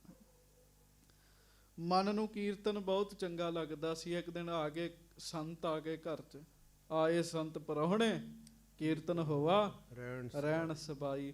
ਸਾਰੀ ਰਾਤ ਹੀ ਕੀਰਤਨ ਚੱਲਿਆ। ਸੈਣ ਜੀ ਨੂੰ ਕੀਰਤਨ 'ਚ ਇੰਨਾ ਆਨੰਦ ਆਇਆ, ਭਗਤ ਸੈਣ ਜੀ ਨੂੰ ਸਾਧ ਸੰਗਤ ਜੀ ਚੇਤਾ ਹੀ ਨਹੀਂ ਰਿਹਾ ਵੀ ਰਾਜੇ ਦੀ ਮਾਲਸ਼ ਕਰਨ ਜਾਣਾ ਹੈ, ਸੇਵਾ ਕਰਨ ਜਾਣਾ ਹੈ। ਰੋਜ਼ ਰਾਤ ਜਾਂਦੇ ਸਨ। ਅਕਾਲ ਪੁਰਖ ਜੀ ਨੇ ਵੇਖਿਆ। ਕੀ ਵੇਖਿਆ? ਮੇਰਾ ਭਗਤ ਮੇਰੇ ਕੀਰਤਨ 'ਚ ਮਗਨ ਹੋਇਆ ਪਿਆ ਹੈ। ਇੱਕ ਪ੍ਰਮਾਣ ਨਹੀਂ, ਇਹਦੇ ਤੇ ਢੇਰ ਹੀ ਨੇ ਪ੍ਰਮਾਣਾਂ ਦੇ ਜੀ। ਮੇਰਾ ਭਗਤ ਮੇਰੇ ਕੀਰਤਨ 'ਚ ਮਗਨ ਹੋਇਆ। ਅਕਾਲ ਪੁਰਖ ਜੀ ਧਰਤੀ ਤੇ ਆਏ ਤੇ ਸਾਧ ਸੰਗਤ ਜੀ ਭਗਤ ਸੈਣ ਜੀ ਦਾ ਰੂਪ ਬਣਾਇਆ ਉਹਨਾਂ ਨੇ ਜੀ। ਚਲੇ ਗਏ ਰਾਜੇ ਦੇ ਘਰ ਜੀ। ਰਾਜੇ ਨੂੰ ਮਾਲਸ਼ਾਂ ਕੀਤੀਆਂ ਜੀ। ਰਾਜੇ ਨੂੰ ਨਾ ਰੋਗ ਸੀਗਾ ਜੀ। ਜਦੋਂ ਭਗਤ ਵਾਹਿਗੁਰੂ ਅਕਾਲ ਪੁਰਖ ਜੀ ਨੇ ਕੀਤੀ ਨਾ ਜੀ ਮਾਲਸ਼ ਤੇ ਉਹਦੇ ਮੁੱਠੀ ਚਾਪੀ ਕੀਤੀ, ਖੁਦ ਕਰਤਾ ਪੁਰਖ ਜੀ ਸੇਵਾ ਕਰ ਰਹੇ ਨੇ, ਰਾਜਾ ਤਾਂ ਨਿਰੋਗੀ ਹੋ ਗਿਆ ਜੀ। ਪਰਮੇਸ਼ਰ ਜੀ ਸੱਚਖੰਡ। ਹੁਣ ਦਿਨ ਚੜਿਆ, ਸੈਣ ਜੀ ਸੋਚਦੇ ਆ ਕਿ ਕੀ ਬਣੇਗਾ ਹੁਣ ਮੇਰਾ। ਰਾਜੇ ਨੇ ਕਹਿਣਾ ਤੂੰ ਆਇਆ ਨਹੀਂ। ਤੇ ਜਦੋਂ ਡਰਦੇ ਡਰਦੇ ਗਏ ਨਾ ਜੀ ਰਾਜੇ ਕੋ ਮਾਫੀ ਮੰਗਣ, ਤੇ ਰਾਜਿਆਂ ਨੇ ਵੇਖਿਆ ਵੀ ਸੈਣ ਜੀ ਆ ਗਏ ਹੈ। ਰਾਜਾ ਆਪਣੀ ਗੱਦੀ ਤੋਂ ਉਤਰਿਆ, ਆਪਣੇ ਆਸਣ ਤੇ ਬਿਠਾਇਆ ਜੀ ਉਹਨੇ। ਸ਼ਾਹੀ ਪੁਸ਼ਾਕ ਜਿਹੜੀ ਸੀ ਨਾ ਜੀ, ਉਹ ਭਗਤ ਸੈਣ ਜੀ ਨੂੰ ਪਵਾਈ ਜੀ। ਕਹਿੰਦਾ ਮੇਰੀ ਰਾਜ ਭਾਗ ਤੁਸੀਂ ਲੈ ਲਓ। ਕਿਉਂ? ਪਤਾ ਨਹੀਂ ਰਾਤ ਕਿਹੜੇ ਹੱਥ ਲਾ ਕੇ ਗਿਆ, ਮੇਰਾ ਤੇ ਰੋਗ ਹੀ ਦੂਰ ਹੋ ਗਿਆ ਸਾਰਾ। ਕਹਿਣ ਲੱਗਾ ਭਗਤ ਜੀ ਕਹਿੰਦੇ ਮੈਂ ਤੇ ਆਇਆ ਹੀ ਨਹੀਂ। ਉਹ ਕਹਿੰਦੇ ਆਇਆ ਹੀ ਤੂੰ ਸੈਂ। ਉਹ ਤਾਂ ਆਇਆ ਹੀ ਤੂੰ ਸੈਂ। ਉਹ ਕਹਿੰਦੇ ਮੈਂ ਤੇ ਮਾਫੀ ਮੰਗਣ ਆਇਆ ਸਾਂ ਵੀ ਮੇਰੇ ਕੋ ਆਇਆ ਨਹੀਂ ਗਿਆ। ਕਹਿੰਦੇ ਨਾ ਨਾ ਨਾ, ਮਾਫੀ ਨਹੀਂ, ਤੈਨੂੰ ਤੇ ਰਾਜ ਭਾਗ ਦੇਣ ਲੱਗਾ। ਭਗਤ ਜੀ ਬੈਰਾਗੀ ਹੋ ਕੇ ਉੱਥੇ ਕਹਿੰਦੇ ਫਿਰ ਸੁਣ ਲੈ ਰਾਜੇ, ਤੂੰ ਭਾਗਾਂ ਵਾਲਾ ਹੈ। ਜਿੰਨੇ ਰਾਤ ਤੈਨੂੰ ਮਾਲਸ਼ ਕੀਤੀ, ਮੁੱਠੀ ਚਾਪੀ ਕੀਤੀ, ਉਹ ਮੈਂ ਨਹੀਂ ਸੀ, ਉਹ ਖੁਦ ਪਰਮੇਸ਼ਰ ਜੀ ਸਨ। ਕਹਿਣ ਲੱਗੇ ਉਹ ਰਾਜੇ ਨੂੰ ਕਿੱਥੋਂ ਇਹ ਗੱਲ ਪਵੇ ਪੱਲੇ। ਉਹ ਕਹਿੰਦਾ ਜੀ ਤੁਸੀਂ ਸੀਗੇ ਜੀ, ਤੁਸੀਂ ਸੀਗੇ ਜੀ। ਉਸ ਦਿਨ ਤੋਂ ਭਗਤ ਜੀ ਦੇ ਪਰਿਵਾਰ ਨੂੰ, ਉਹਨਾਂ ਦੇ ਜੋ ਵੀ ਉਹਨਾਂ ਦਾ ਪਰਿਵਾਰ ਸੀਗਾ, ਅੱਗੋਂ ਉਹਨਾਂ ਨੂੰ ਸਾਰੇ ਰਾਜੇ ਕਹਿਣ ਲੱਗ ਪਏ ਜੀ। ਕਿਉਂ? ਰਾਜ ਗੱਦੀ ਤੇ ਬਿਠਾਇਆ ਸੀ ਨਾ ਰਾਜੇ ਨੇ। ਪਰ ਸੈਣ ਜੀ ਨਿਰਲੇਪ ਹੀ ਰਹੇ ਜੀ। ਉਹ ਕਵੀ ਸੰਤੋਖ ਸਿੰਘ ਲਿਖਦੇ, ਕਹਿੰਦੇ ਗਏ ਸੈਨ ਕੇ ਤਨ ਧਰ ਨਾਈ। ਨਾਈ ਬਣ ਕੇ ਸੈਣ ਜੀ ਦਾ ਰੂਪ ਧਾਰ ਕੇ ਰਾਜੇ ਦੀ ਸੇਵਾ ਕੀਤੀ ਪਰਮੇਸ਼ਰ ਜੀ ਨੇ। ਪ੍ਰੀਤਮ ਹਿਤ ਨ੍ਰਿਪ ਸੇਵਕ ਮਾਈ। ਆਪਣੇ ਪਿਆਰੇ ਭਗਤ ਨੂੰ ਬਚਾਉਣ ਵਾਸਤੇ ਰਾਜੇ ਦੀ ਸੇਵਾ ਕੀਤੀ ਜਾ ਕੇ ਜੀ। ਆਪਣੇ ਪਿਆਰੇ ਨੂੰ ਬਚਾਉਣ ਵਾਸਤੇ। ਹੁਣ ਸਾਡੇ ਕੋਲ ਪ੍ਰਮਾਣ ਪਹਿਲੇ ਵੀ ਨੇ, ਪ੍ਰਮਾਣ ਹੁਣ ਦੇ ਵੀ ਨੇ। ਬਾਬਾ ਕਰਮ ਸਿੰਘ ਜੀ ਹੋਤੀ ਮਰਦਾਨ ਵਾਲੇ ਸਾਧ ਸੰਗਤ ਜੀ, ਉਹਨਾਂ ਦੀ ਥਾਂ ਤੇ ਖੁਦ ਕਲਗੀਧਰ ਮਹਾਰਾਜ ਨੇ ਆਪ ਡਿਊਟੀ ਦਿੱਤੀ ਜੀ। ਕਈ ਨੇ ਐਸੇ ਗੁਰਮੁਖ ਜੀ। ਹਾਂਜੀ। ਕੌਣ ਕੌਣ ਇਨ ਕਰਮ ਕਰੀਜੈ। ਕੌਣ ਕੌਣ ਇਨ ਕਰਮ ਗਨੀਜੈ। ਕਵੀ ਸੰਤੋਖ ਸਿੰਘ ਕਹਿੰਦੇ ਸਾਧ ਸੰਗਤ ਮੈਂ ਕਿਹੜੇ ਕਿਹੜੇ ਕੰਮ ਦੱਸਾਂ ਰੱਬ ਦੇ, ਜਿਹੜੇ ਉਹਨੇ ਆਪਣੇ ਭਗਤਾਂ ਦੇ ਸਵਾਰੇ ਜੀ। ਬਸ ਭਗਤਨ ਕੇ ਸਦਾ ਲਖੀਜੈ। ਤੇ ਉਹ ਆਪਣੇ ਭਗਤਾਂ ਦੇ ਵਸ ਵਿੱਚ ਹੈਗਾ ਜੀ। ਛੋਟੇ ਜਿਹੇ ਭਗਤ ਧਰੂ ਜੀ, ਮਾਂ ਮਤਰਾਈ ਨੇ ਗੁੱਸਾ ਕੀਤਾ, ਚੁੱਕ ਕੇ ਪਿਓ ਦੀ ਕੁੱਛੜ ਚੋਂ ਬਾਹਰ ਮਾਰਿਆ ਜੀ। ਸਕੀ ਮਾਂ ਨੂੰ ਪੁੱਛਦੇ, ਮਾਂ ਤੂੰ ਰਾਣੀ ਹੈ? ਕਹਿਣ ਲੱਗੀ ਹਾਂ ਮੈਂ ਰਾਣੀ। ਕਹਿੰਦੇ ਤੂੰ ਰਾਣੀ ਹੈ ਤੇ ਮੈਂ ਰਾਣੀ ਦਾ ਪੁੱਤ ਹੋਇਆ, ਪਰ ਮੇਰਾ ਸਤਿਕਾਰ ਨਹੀਂ ਹੋਇਆ ਅੱਜ। ਮਾਂ ਨੇ ਵੇਖਿਆ ਪੁੱਤ ਬੈਰਾਗੀ ਆ, ਇਹਨੂੰ ਭਗਤੀ ਵਾਲੇ ਬੰਨੇ ਤੋਰਦਾ। ਕਹਿੰਦੀ ਪੁੱਤਰ ਰਾਣੀ ਤੇ ਮੈਂ ਹੈਗੀ, ਮੈਂ ਨਾਮ ਨਹੀਂ ਜਪਿਆ, ਮੇਰਾ ਤਾਂ ਸਤਿਕਾਰ ਨਹੀਂ ਹੁੰਦਾ। ਮਾਂ ਨੂੰ ਪੁੱਛਿਆ, ਮਾਂ ਜੇ ਮੈਂ ਨਾਮ ਜਪਾਂ ਤੇ ਸਤਿਕਾਰ ਹੋਏਗਾ? ਕਹਿੰਦੇ ਹਾਂ। ਸਾਧ ਸੰਗਤ ਜੀ, ਭਗਤ ਧਰੂ ਜੀ 5 ਸਾਲ ਦੀ ਉਮਰ, ਰਾਤ ਮਾਂ ਨੂੰ ਸੁੱਤੀ ਨੂੰ ਛੱਡ ਕੇ ਚਲੇ ਗਏ ਜੰਗਲਾਂ 'ਚ ਜੀ। ਡਰੇ ਨਹੀਂ ਜੀ। 2 ਕੁ ਦਿਨ ਹੋਏ ਸਾਰੇ ਲੱਭਣ। ਰਾਜੇ ਨੂੰ ਪਤਾ ਲੱਗਾ। ਰਾਜਾ ਕਹਿੰਦਾ ਧਰੂ ਅੱਧਾ ਰਾਜ ਲੈ ਲਾ ਤੇ ਵਾਪਸ ਆ ਜਾ, ਲੋਕ ਬਦਨਾਮੀ ਕਰਦੇ ਆ। ਭਗਤ ਧਰੂ ਜੀ ਕਹਿੰਦੇ ਅਜੇ ਤੇ ਤੁਰਿਆ ਹੀ ਆ ਤੇ ਅੱਧਾ ਰਾਜ ਮਿਲ ਗਿਆ, ਜੇ ਜਪ ਲਿਆ ਤੇ ਫਿਰ ਕੀ ਬਣੇਗਾ। ਤੇ ਫਿਰ ਧਰੂ ਜੀ ਨੇ ਜਪਿਆ ਨਾਮ, ਖੁਦ ਪਰਮੇਸ਼ਰ ਜੀ ਨੇ ਸਾਹਮਣੇ ਆ ਕੇ ਦਰਸ਼ਨ ਦਿੱਤੇ ਜੀ। ਕਵੀ ਜੀ ਕਹਿੰਦੇ ਮੈਂ ਉਸ ਕਰਤੇ ਪੁਰਖ ਦੇ ਕਿਹੜੇ ਕਿਹੜੇ ਗੁਣ ਤੁਹਾਨੂੰ ਦੱਸਾਂ। ਕਹੀ ਗਹੀ ਕਰ ਪ੍ਰਭ ਸਮਹੱਥ। ਅੱਜ ਉਹੋ ਹੀ ਕਰਤਾ ਪੁਰਖ ਵਾਹਿਗੁਰੂ ਜੀ ਹੱਥ 'ਚ ਕਈ ਫੜ ਕੇ, ਸਾਧ ਸੰਗਤ ਜੀ ਇੱਕ ਬੰਨੇ ਟੋਕਰੀ ਫੜ ਕੇ ਮਜ਼ਦੂਰ ਬਣ ਕੇ ਤੇ ਆ ਰਹੇ ਨੇ ਜੀ। ਹਰ ਮੰਦਰ ਜਿਸ ਥਲ ਚਿਨਵਾਏ, ਖਨ ਗਹੇ ਮ੍ਰਿਤਕਾ ਤਿਹ ਜਾਏ। ਤੇ ਸਾਧ ਸੰਗਤ ਜੀ ਹਰਮੰਦਰ ਸਾਹਿਬ ਵਿੱਚ, ਜਿੱਥੇ ਅੱਜ ਹਰਮੰਦਰ ਸਾਹਿਬ ਹੈ, ਇਹਦੇ ਲਾਗੇ ਪਰਮੇਸ਼ਰ ਜੀ ਕਈ ਚਲਾਉਂਦੇ ਆ ਕੇ ਜੀ। ਕਾਰ ਨਿਕਾਸਹਿ ਵਹਿਰ ਗਿਰਾਈ। ਫਿਰ ਉਹ ਮਿੱਟੀ ਚੁੱਕ ਕੇ ਟੋਕਰੀ 'ਚ ਪਾਉਂਦੇ ਆ ਤੇ ਖੁਦ ਪਰਮੇਸ਼ਰ ਜੀ ਮਿੱਟੀ ਦੀ ਟੋਕਰੀ ਸਿਰ ਤੇ ਰੱਖ ਕੇ ਦੂਰ ਬਾਹਰ ਸੁੱਟ ਕੇ ਆਉਂਦੇ ਆ ਜੀ। ਕਹਿੰਦੇ ਸੀ ਜਿਹੜੀ ਟੋਕਰੀ ਸੀ ਨਾ, ਉਹ ਸਿਰ ਤੇ ਨਹੀਂ ਸੀ ਟਿਕਦੀ ਜੀ। ਪ੍ਰਤਾਪ ਸੀ ਨਾ, ਟੋਕਰੀ ਹਵਾ 'ਚ ਹੀ ਸੀ। ਜਦੋਂ ਤੁਰੇ ਜਾਂਦੇ ਸਨ ਨਾ ਪਰਮੇਸ਼ਰ ਜੀ, ਤੇ ਟੋਕਰੀ ਨਾਲ ਨਾਲ ਤੁਰੀ ਜਾਂਦੀ ਸੀਗੀ ਜੀ। ਹਾਂਜੀ। ਦੇਖਤ ਭਏ ਦੇਵ ਸਮੁਦਾਈ। ਦੇਵਤੇ ਵੀ ਆ ਕੇ ਵੇਖ ਰਹੇ ਪਏ ਨੇ, ਖੁਦ ਵਾਹਿਗੁਰੂ ਜੀ ਕਿਵੇਂ ਆ ਕੇ ਸਰੋਵਰ ਦੀ ਸੇਵਾ ਕਰ ਰਹੇ ਨੇ। ਪਲਟ ਪਲਟ ਆਪਣੋ ਤਨ ਸਾਰੇ। ਤੇ ਫਿਰ ਦੇਵਤਿਆਂ ਸੋਚਿਆ, ਉਹ ਭਾਈ ਜਿੱਥੇ ਖੁਦ ਅਕਾਲ ਪੁਰਖ ਦੀ ਜਾ ਕੇ ਸੇਵਾ ਕਰਨ ਦੇ, ਸਾਨੂੰ ਵੀ ਕਰਨੀ ਚਾਹੀਦੀ ਹੈ। ਸਾਰਿਆਂ ਨੇ ਤਨ ਬਦਲੇ, ਸਾਰੇ ਦੇਵਤੇ ਵੀ ਆ ਗਏ ਸੇਵਾ ਵਿੱਚ ਜੀ। ਆਏ ਲੱਗੇ ਸਗਰੇ ਸਰਕਾਰੇ, ਸਾਰੇ ਹੀ ਆ ਗਏ ਜੀ, ਸਾਰੇ ਸਰੋਵਰ ਸਾਹਿਬ ਜੀ ਦੀ ਸੇਵਾ ਵਿੱਚ ਲੱਗ ਗਏ ਜੀ। ਤਿੰਨ ਕੋ ਪ੍ਰੇਰਿਤ ਕਾਰ ਕਰਾਵਹਿ, ਕਰੈ ਕਰ ਸਭ ਕੋ ਉਤਸ਼ਾਹ ਬੰਧਾਵੈ। ਤੇ ਪਰਮੇਸ਼ਰ ਜੀ ਨਾ ਮਿੱਠਾ ਮਿੱਠਾ ਹੱਸਦੇ ਆ ਜੀ, ਮਿੱਠਾ ਮਿੱਠਾ ਬੋਲਦੇ ਆ। ਜਦੋਂ ਪਤਾ ਲੱਗ ਗਿਆ ਵੀ ਇਹ ਫਲਾਣਾ ਦੇਵਤਾ ਹੈ, ਇਹ ਉਹ ਦੇਵਤਾ ਹੈ, ਰੱਬ ਤੋਂ ਕੀ ਛੁਪਿਆ, ਤੇ ਮੁਸਕਰਾ ਕੇ ਕਹਿੰਦੇ ਭਾਈ ਭਾਗਾਂ ਵਾਲੇ ਚ ਕਰ ਲੋ ਸੇਵਾ। ਹੱਸਦੇ ਪਰਮੇਸ਼ਰ ਜੀ ਤੇ ਪ੍ਰੇਰ ਕੇ ਸੇਵਾ ਕਰਾਉਂਦੇ ਦੇਵਤਿਆਂ ਕੋਲੋਂ ਜੀ। ਛਿਨਕ ਮਾਤਰ ਮੈਂ ਮਾਟੀ ਪਾਟੀ, ਹਾਂਜੀ। ਸਭ ਨਿਕਾਸ ਕਰ ਬਾਹਰ ਸਾਟੀ। ਹੁਣ ਜਿੱਥੇ ਖੁਦ ਰੱਬ ਜੀ ਸੇਵਾ ਕਰਨ ਦੇ ਹੋਣ ਜੀ, ਉੱਥੇ ਸਪੀਡਾਂ ਤੇ ਆਪੇ ਹੀ ਜਾਣਗੀਆਂ ਜੀ। ਜੇਸੀਬੀ ਤੇ ਪਿੱਛੇ ਹੀ ਰਹਿ ਗਈ ਜੀ ਉੱਥੇ। ਮੈਂ ਪਿੱਛੇ ਜੇ ਕਹਿੰਦੇ ਸੀ ਨਾ ਵੀ ਹੁਣ ਜੇਸੀਬੀ ਉਸੇ ਵੇਲੇ ਮਿੱਟੀ ਪੁੱਟਦੀ ਹੈ, ਉਹ ਜਿੱਥੇ ਖੁਦ ਪਰਮੇਸ਼ਰ ਜੀ ਹੁਣ ਉੱਥੇ ਜੇਸੀਬੀ ਕੀ ਕਰੇਗੀ ਜੀ। ਪਰਮੇਸ਼ਰ ਜੀ ਨੇ ਹੱਥ 'ਚ ਕਈ ਫੜੀ, ਇੱਕ ਖਿੰਨ ਵਿੱਚ ਹੀ ਪੁੱਟ ਦਿੱਤੀ ਸਾਰੀ ਮਿੱਟੀ ਜੀ ਉਹਨਾਂ ਨੇ ਜੀ। ਕਈ ਸਾਲ ਹੋ ਗਏ ਸੀਗੇ ਲੱਗਿਆਂ ਨੂੰ ਜੀ। ਜਿਹੜਾ ਕਾਰਜ ਰਹਿ ਗਿਆ ਉਹ ਸਾਧ ਸੰਗਤ ਦੀ ਤੁਰੰਤ ਹੀ ਕਰ ਦਿੱਤਾ ਜੀ ਪਰਮੇਸ਼ਰ ਜੀ ਨੇ। ਸਭ ਦੇਵਤੇ ਟੋਕਰੀਆਂ ਰੱਖ ਰੱਖ ਕੇ ਜਾ ਰਹੇ ਨੇ ਸਿਰ ਤੇ। ਸ਼੍ਰੀ ਅਰਜਨ ਕਰ ਨਿਰਣੈ ਹੀਰੈ, ਆਜ ਕਾਰ ਕੋ ਕਰੈ ਕਨੇਰੇ। ਉਧਰੋਂ ਮਹਾਰਾਜ ਗੁਰੂ ਅਰਜਨ ਸਾਹਿਬ ਆ ਗਏ ਜੀ, ਗੱਜ ਕੇ ਆਖੋ ਵਾਹਿਗੁਰੂ। ਮਹਾਰਾਜ ਕਹਿ ਰਹੇ ਵੀ ਅੱਜ ਸਪੀਡਾਂ ਹੀ ਬੜੀਆਂ ਨੇ ਕੰਮ ਦੀਆਂ, ਅੱਜ ਸੇਵਾ ਹੀ ਬੜੀ ਹੋ ਰਹੀ ਹੈ। ਹਾਂਜੀ, ਉਸ ਸਮੇਂ ਗੁਰੂ ਸਾਹਿਬ ਜੀ ਦੀ ਬੋਲੀ ਤੇ ਇਸ ਤਰ੍ਹਾਂ ਹੈ ਨਾ ਵੀ ਅੱਜ ਇੰਨੇ ਵੱਡੇ ਪੱਧਰ ਤੇ ਸੇਵਾ ਹੋ ਰਹੀ ਹੈ ਵੀ ਬਹੁਤ ਜ਼ਿਆਦਾ ਮਿੱਟੀ ਪੁੱਟੀ ਗਈ ਹੈ। ਹਾਂਜੀ, ਸੰਗਤ ਨਹੀਂ ਕਹੂੰ ਤੇ ਆਈ, ਕੋਈ ਬਹੁਤੀ ਸੰਗਤ ਵੀ ਨਹੀਂ ਆਈ ਵੀ ਅਸੀਂ ਆਖੀਏ ਵੀ ਬਹੁਤ ਸੰਗਤ ਆਈ ਹੈ ਤੇ ਸੰਗਤ ਨੇ ਆ ਕੇ ਪੁੱਟ ਦਿੱਤੀ ਹੈ।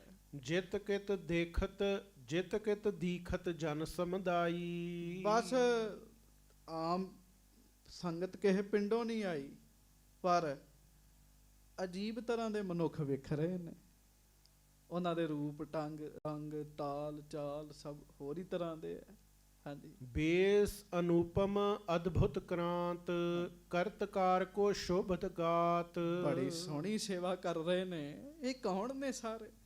ਹਾਂਜੀ, ਸਵਈਆ ਸ਼੍ਰੀ ਗੁਰ ਏਵ ਵਿਚਾਰਤ ਨਿਹਾਰਤ, ਹੈ ਸਭ ਮੈਂ ਇੱਕ ਸੁੰਦਰ ਢੀਲਾ। ਤੇ ਗੁਰੂ ਅਰਜਨ ਸਾਹਿਬ ਧਿਆਨ ਨਾਲ ਵੇਖਣ ਦੇ ਆ, ਇੱਕ ਉਹਨਾਂ ਸਾਰਿਆਂ ਵਿੱਚੋਂ ਸਭ ਤੋਂ ਸੋਹਣੇ ਨੇ, ਸਭ ਤੋਂ ਸੋਹਣੇ।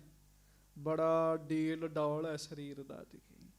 ਹਾਂਜੀ, ਚਾਰ ਬੇਲੋਚਨ ਸੋਚ ਬੇਮੋਚਨ, ਪ੍ਰੇਰਿਤ ਹੈ ਸਭ ਹੂੰ ਸ਼ਬੀਲਾ। ਡੀਲ ਦਾ ਡੋਲ ਵਾਲੇ ਨੇ, ਅੱਖਾਂ ਬੜੀਆਂ ਸੋਹਣੀਆਂ ਨੇ, ਤੇ ਸਾਰਿਆਂ ਤੋਂ ਵੱਧ ਸ਼ੈਲ ਛਬੀਲੇ ਨੇ, ਤੇ ਸਾਰਿਆਂ ਨੂੰ ਕਹਿ ਕਹਿ ਕੇ ਸੇਵਾ ਕਰਾ ਰਹੇ ਨੇ। ਇਹ ਭਲਾ ਕੌਣ ਦੇ? ਹਾਂਜੀ, ਬ੍ਰਿੰਦ ਅਦਾਇਬ ਰਾਖਤ ਹੈ, ਅਬਿਲਾਖਤ ਭਾਖਤ ਹੈ ਗੁਣਸ਼ੀਲਾ। ਆ ਵੱਖਰੇ ਹੀ ਕਿਸਮ ਦੇ ਲੋਕਾਂ ਦਾ ਜਦੋਂ ਪੂਰੀ ਆਇਆ ਹੈ, ਇਹ ਉਹਨਾਂ ਸਾਰਿਆਂ ਚੋਂ ਸੋਹਣੇ ਨੇ। ਸਾਰੇ ਇਹਨਾਂ ਦੇ ਅਨੁਸਾਰ ਚੱਲ ਰਹੇ ਨੇ। ਔਰ ਨਹੀਂ ਜਗ ਮੌਰ ਇਹੀ, ਇਸ ਠੌਰ ਵੇਖੈ ਦਿਖ ਰਾਵਤ ਲੀਲਾ। ਫਿਰ ਗੁਰੂ ਅਰਜਨ ਸਾਹਿਬ ਜੀ ਦੀ ਅੱਖ ਤੇ ਪਛਾਣੇਗੀ ਨਾ। ਫਿਰ ਆਮ ਪੁਰਸ਼ ਭਾਵੇਂ ਨਾ ਪਛਾਣਦਾ, ਉਹ ਗੁਰੂ ਅਰਜਨ ਸਾਹਿਬ ਵੀ ਤੇ ਗੁਰੂ ਅਰਜਨ ਪ੍ਰਤੱਖ ਹਰ। ਗੁਰੂ ਅਰਜਨ ਸਾਹਿਬ ਕੋ ਕਿਹੜੀ ਗੱਲ ਲੁਕੀ ਹੈ? ਮਹਾਰਾਜ ਨੇ ਨੇਤਰ ਬੰਦ ਕਰਕੇ ਵੇਖਿਆ, ਨੇਤਰ ਖੋਲ ਕੇ ਧਿਆਨ ਨਾਲ ਜਦੋਂ ਦੇਖਿਆ, ਮਹਾਰਾਜ ਨੂੰ ਪਤਾ ਲੱਗ ਗਿਆ ਖੁਦ ਪਰਮੇਸ਼ਰ ਜੀ ਆਪ ਆ ਕੇ ਸੇਵਾ ਕਰ ਰਹੇ ਨੇ। ਆਪ ਹੀ ਆ ਗਏ ਨੇ ਸੇਵਾ ਕਰਨ ਵਾਸਤੇ। ਹੁਣ ਕੋਈ ਇਹਨੂੰ ਆਖੇਗਾ ਜੀ ਦਰਬਾਰ ਸਾਹਿਬ ਦੇ ਸਰੋਵਰ 'ਚ ਕੀ ਹੈ? ਉਹਨਾਂ ਮੂਰਖਾਂ ਨੂੰ ਕੌਣ ਸਮਝਾਵੇ ਜੀ। ਹਾਂਜੀ, ਲਗੁਕਾਰ ਮੈਂ ਕਾਰ ਵਿਸਾਲ ਕਰੀ, ਥਲ ਜਾਹੇ ਬਿਖੇ ਚਿਨਬੋ ਹਰ ਮੰਦਰ। ਥੋੜੇ ਸਮੇਂ ਦੇ ਵਿੱਚ ਬੜੀ ਵੱਡੀ ਸੇਵਾ ਕਰ ਦਿੱਤੀ ਹੈ। ਇੰਨੀ ਮਿੱਟੀ ਇੱਕਦਮ ਹੀ ਪੁੱਟੀ ਗਈ ਹੈ। ਹਾਂਜੀ, ਜਿੱਥੇ ਕਿ ਅਸੀਂ ਹਰਿਮੰਦਰ ਸਾਹਿਬ ਦੀ ਉਸਾਰੀ ਕਰਨੀ ਹੈ, ਉੱਥੋਂ ਕੋ ਮਿੱਟੀ ਕੱਢ ਰਹੇ ਜੀ, ਐ ਸਰੋਵਰ ਦੇ ਵਿੱਚ ਘਰ ਜੀ। ਹਾਂਜੀ, ਮਿਰਤਕਾ ਤਹ ਤੇ ਕਰ ਤੁਰੰਤਾ, ਨਿਕਸਾਏ ਲਈ ਸਗਰੀ ਸਰ ਅੰਦਰ। ਬਿਲਕੁਲ ਸਰੋਵਰ ਦੇ ਵਿੱਚ ਘਰ ਜਾ ਕੇ ਸੇਵਾ ਕਰਾ ਰਹੇ ਨੇ ਪਰਮੇਸ਼ਰ ਜੀ ਨੇ, ਦੂਜਾ ਕੋਈ ਨਹੀਂ ਹੈਗਾ ਜੀ। ਹਾਂਜੀ। ਜਸ ਭਾਖ ਮਹਾਤਮ ਆਨਨ ਤੇ ਕਰਵਾਵਤ ਹੈ ਕਰ ਤੇ ਤਨ ਸੁੰਦਰ। ਨਾਲੇ ਸਰੋਵਰ ਦੀ ਮਹਿਮਾ ਕਰ ਰਹੇ ਪਰਮੇਸ਼ਰ ਜੀ, ਦੇਵਤਿਆਂ ਨੂੰ ਕਹਿ ਰਹੇ, ਜਿਹੜੇ ਦੇਵਤੇ ਮਨੁੱਖਾਂ ਦੇ ਸਰੀਰ ਧਾਰਨ ਕਰਕੇ ਆਏ ਨਾ, ਉਹਨਾਂ ਨੂੰ ਕਹਿੰਦੇ ਕਰ ਲੋ ਭਾਗਾਂ ਵਾਲੇ ਹੋ, ਸੇਵਾ ਕਰ ਲੋ। ਇਹ ਗੱਲ ਮਹਾਰਾਜ ਵੀ ਸੁਣ ਰਹੇ ਨੇ। ਹਾਂਜੀ। ਇੱਕ ਆਵਤ ਹੈ ਇੱਕ ਜਾਤ ਨਿਕਾਸਤ, ਸ਼੍ਰੀ ਗੁਰ ਦੇਖਤ ਭੇ ਕਰ ਨੰਦਰ। ਬਾਕੀ ਕਿਸੇ ਨੂੰ ਨਹੀਂ ਪਤਾ ਵੀ ਇਹ ਕੌਣ ਨੇ, ਪਰ ਮਹਾਰਾਜ ਨੂੰ ਪਤਾ ਇੱਕ ਦੇਵਤਾ ਆ ਰਿਹਾ, ਇੱਕ ਜਾ ਰਿਹਾ, ਤੇ ਪਰਮੇਸ਼ਰ ਜੀ ਖੁਦ ਮਿੱਟੀ ਕੱਢ ਕੇ ਪਾ ਰਹੇ ਨੇ। ਹਾਂਜੀ। ਚਿਤ ਚੌਂਪ ਤਰੀ ਸੁਰ ਗੋਪ ਆਹੈ, ਪਲਟੇ ਤਨ ਜਾਨ ਗੁਰੂ ਚੱਲ ਆਏ। ਹਾਂਜੀ। ਜਿਮ ਸੂਰਜ ਬਾਲ ਬੇਲੋਕਤ ਹੀ, ਅਰਵਿੰਦ ਬੇਲੋਚਨ ਦਵੈ ਮੁਸਕਾਏ। ਸਭ ਦੇਵਤਿਆਂ ਦੇ ਮਾਲਕ, ਇਸ ਸੰਸਾਰ ਦੇ ਸਭ ਤੋਂ ਸ਼੍ਰੋਮਣੀ, ਖੰਡਾਂ ਬਰਭੰਡਾਂ ਦੇ ਮਾਲਕ, ਖੁਦ ਕਰਤਾ ਪੁਰਖ ਜੀ, ਜਿਨ੍ਹਾਂ ਤੇ ਉੱਤੇ ਹੈ ਹੀ ਕੋਈ ਨਹੀਂ, ਉਹ ਪਰਮੇਸ਼ਰ ਜੀ ਆ ਗਏ ਨੇ ਸੇਵਾ ਕਰਨ। ਜਦੋਂ ਇਹ ਗੱਲ ਗੁਰੂ ਅਰਜਨ ਦੇਵ ਮਹਾਰਾਜ ਸੱਚੇ ਪਾਤਸ਼ਾਹ ਜੀ ਨੇ ਦੇਖੀ, ਬਰ ਡੀਠ ਮਿਲੀ ਜੁਗ ਮੂਰਤ ਕੀ, ਇੱਕ ਜੋਤ ਸਰਬੋਤਮ ਹੀ ਉਮਹਾਏ। ਮਹਾਰਾਜ ਗਰੀਬ ਨਵਾਜ ਜੀ ਦੇ ਦੋਵੇਂ ਨੈਣ ਖਿੜ ਗਏ ਜੀ। ਗੱਜ ਕੇ ਆਖੋ ਵਾਹਿਗੁਰੂ। ਤੇ ਸਾਧ ਸੰਗਤ ਜੀ, ਪ੍ਰਭੂ ਦੀ ਇੱਕ ਜੋਤ ਸਰੂਪ ਵਾਲੇ ਨੂੰ ਵੇਖੋ, ਇੱਕ ਆਪ ਨੇ ਗੁਰੂ ਅਰਜਨ ਸਾਹਿਬ ਰੱਬ, ਦੂਜੇ ਰੱਬ ਦੂਜਾ ਸਰੀਰ ਬਣਾ ਕੇ ਬੈਠੇ ਨੇ, ਮਜ਼ਦੂਰ ਬਣ ਕੇ ਬੈਠੇ ਆ, ਕਹਿੰਦੇ ਆ ਇੱਕੋ ਹੀ ਜੋਤ ਹੈ, ਦੋ ਸਰੀਰ ਆਮੋ ਸਾਹਮਣੇ ਹੋ ਗਏ ਜੀ। ਹਾਂਜੀ। ਅਵਲੋਕਤ ਕੀਰਤ ਕੋਬਰ ਨੇ, ਭੁਨ ਸਾਰ ਸਮੈ ਵਿੱਚ ਰਾਗ ਸੁਹਾਏ। ਮਹਾਰਾਜ ਉਸ ਜੋਤ ਸਰੂਪ ਵਾਹਿਗੁਰੂ ਨੂੰ ਦੇਖ ਕੇ ਉਮਾ ਵਿੱਚ ਆ ਗਏ, ਤੇ ਫਿਰ ਪਰਮੇਸ਼ਰ ਦੀ ਕੀਰਤੀ ਕਰਨ ਲੱਗ ਪਏ ਜੀ। ਉਸ ਸਮੇਂ ਜੀ ਸਵੇਰ ਦੇ ਰਾਗ ਦੇ ਵਿੱਚ ਮਹਾਰਾਜ ਨੇ ਕੀਰਤੀ ਕੀਤੀ ਜੀ। ਹਾਂਜੀ। ਦੋਹਰਾ ਸੂਹੀ ਰਾਗ ਸੋ ਸ਼ੰਤ ਕਰ, ਜੁਕਤ ਬਿਲਾਵਲ ਗਾਏ। ਸੋਹੀ ਰਾਗ ਵਿੱਚ ਸ੍ਰੇਸ਼ਟ ਸੰਤ ਬਣਾ ਕੇ, ਬਿਲਾਵਲ ਰਾਗ ਦੇ ਨਾਲ ਮਿਲਾ ਕੇ, ਗੁਰੂ ਅਰਜਨ ਸਾਹਿਬ ਉੱਥੇ ਖੜੇ ਖਲੋਤੇ ਹੀ ਸ਼ਬਦ ਗਾਉਣ ਲੱਗ ਪਏ ਜੀ। ਉੱਥੇ ਖਲੋਤਿਆਂ ਹੀ ਕੀਰਤਨ ਸ਼ੁਰੂ ਕੀਤਾ ਮਹਾਰਾਜ ਨੇ ਜੀ। ਹਾਂਜੀ। ਆਪਨ ਆਨੰਦ ਬਿਲੰਦ ਕੋ, ਦਿਓ ਜਨਾਏ ਸੁਨਾਏ। ਕਹਿੰਦੇ ਇੰਨਾ ਆਨੰਦ, ਇੰਨੀ ਖੁਸ਼ੀ ਜਿਹੜੀ ਸੀ ਨਾ, ਮਹਾਰਾਜ ਗਰੀਬ ਨਵਾਜ ਜੀ ਦੇ ਅੰਦਰ ਆਈ ਹੋਈ ਜਿਹੜੀ ਖੁਸ਼ੀ ਹੈ, ਉਹਨੂੰ ਆਪਣੇ ਮੁਖ ਰਾਹੀਂ ਕੱਢਣ ਲੱਗੇ ਮਹਾਰਾਜ ਜੀ ਬਾਣੀ ਦੇ ਰੂਪ 'ਚ। ਜਦੋਂ ਖੁਦ ਕਰਤਾ ਪੁਰਖ ਜੀ ਸੇਵਾ ਕਰਨ ਵਾਸਤੇ ਆਪ ਆਏ ਹੈ, ਗੁਰੂ ਅਰਜਨ ਸਾਹਿਬ ਜੀ ਨੇ ਦਰਸ਼ਨ ਕੀਤੇ, ਆ ਸ਼ਬਦ ਉਚਾਰਿਆ ਜੀ। ਹਾਂਜੀ। ਸੋਹੀ ਮਹੱਲਾ ਪੰਜਵਾਂ, ਸੰਤਾਂ ਕੇ ਕਾਰਜ ਆਪ ਖਲੋਇਆ, ਹਰ ਕੰਮ ਕਰਾਵਣ ਆਇਆ RAM। ਗੱਜ ਕੇ ਆਖੋ ਵਾਹਿਗੁਰੂ। ਖਲੋਤੇ ਖਲੋਤੇ ਹੀ ਸ਼ਬਦ ਸ਼ੁਰੂ ਕਰਤਾ ਜੀ। ਸੰਤਾਂ ਕੇ ਕਾਰਜ ਆਪ ਖਲੋਇਆ, ਸੰਤਾਂ ਕੇ ਕਾਰਜ ਆਪ ਖਲੋਇਆ, ਸੰਤਾਂ ਕੇ ਕਾਰਜ ਆਪ ਖਲੋਇਆ, ਸੰਤਾਂ ਕੇ ਕਾਰਜ ਆਪ ਖਲੋਇਆ। ਹਰ ਕੰਮ ਕਰਾਵਣ ਆਇਆ RAM, ਹਰ ਕੰਮ ਕਰਾਵਣ ਆਇਆ RAM। ਹਰ ਕੰਮ ਕਰਾਵਣ ਆਇਆ RAM, ਹਰ ਕੰਮ ਕਰਾਵਣ ਆਇਆ RAM। ਸੰਤਾਂ ਕੇ ਕਾਰਜ ਆਪ ਖਲੋਇਆ, ਹਰ ਕੰਮ ਕਰਾਵਣ ਆਇਆ RAM। ਧਰਤ ਸੁਹਾਵੀ ਤਾਲ ਸੁਹਾਵਾ, ਵਿੱਚ ਅੰਮ੍ਰਿਤ ਜਲ ਛਾਇਆ RAM। ਮਹਾਰਾਜ ਸੱਚੇ ਪਾਤਸ਼ਾਹ ਗਰੀਬ ਨਵਾਜ ਜੀ ਨੇ ਇਹ ਫਿਰ ਸ਼ਬਦ ਉਚਾਰਿਆ। ਹੁਣ ਕੱਲਾ ਸ਼ਬਦ ਨਹੀਂ ਉਚਾਰਨਾ, ਪਰਮੇਸ਼ਰ ਜੀ ਕੋਲੋਂ ਦਰਬਾਰ ਸਾਹਿਬ ਦਾ ਨਕਸ਼ਾ ਵੀ ਬਣਵਾਉਣਾ ਹੈ ਜੀ। ਵੀ ਜੇ ਆ ਹੀ ਗਏ ਹੋ ਤੇ ਤੁਹਾਡਾ ਹੀ ਘਰ ਬਣ ਰਿਹਾ ਹੈ, ਤੇ ਫਿਰ ਦੱਸ ਦਿਓ ਵੀ ਘਰ ਕਿਹੋ ਜਿਹਾ ਹੋਣਾ ਚਾਹੀਦਾ ਹੈ ਜੀ। ਫਿਰ ਪਰਮੇਸ਼ਰ ਜੀ ਨੇ ਖਲੋ ਕੇ ਨਕਸ਼ਾ ਬਣਾਉਣਾ ਜੀ। ਪਤਾ ਪਰਮੇਸ਼ਰ ਜੀ ਕਿੱਥੇ ਖਲੋ ਕੇ ਨਕਸ਼ਾ ਬਣਾਉਂਦੇ ਜੀ? ਜਦੋਂ ਆਪਾਂ ਹਰਿਮੰਦਰ ਸਾਹਿਬ ਗੁਰੂ ਸਾਹਿਬ ਜੀ ਸਤਿਗੁਰੂ ਸ੍ਰੀ ਗੁਰੂ ਗ੍ਰੰਥ ਸਾਹਿਬ ਮਹਾਰਾਜ ਜੀ ਨੂੰ ਨਮਸਕਾਰ ਕਰਦੇ ਹਾਂ, ਕਰਕੇ ਪਿੱਛੇ ਪਾਸੇ ਆਉਂਦੇ ਆ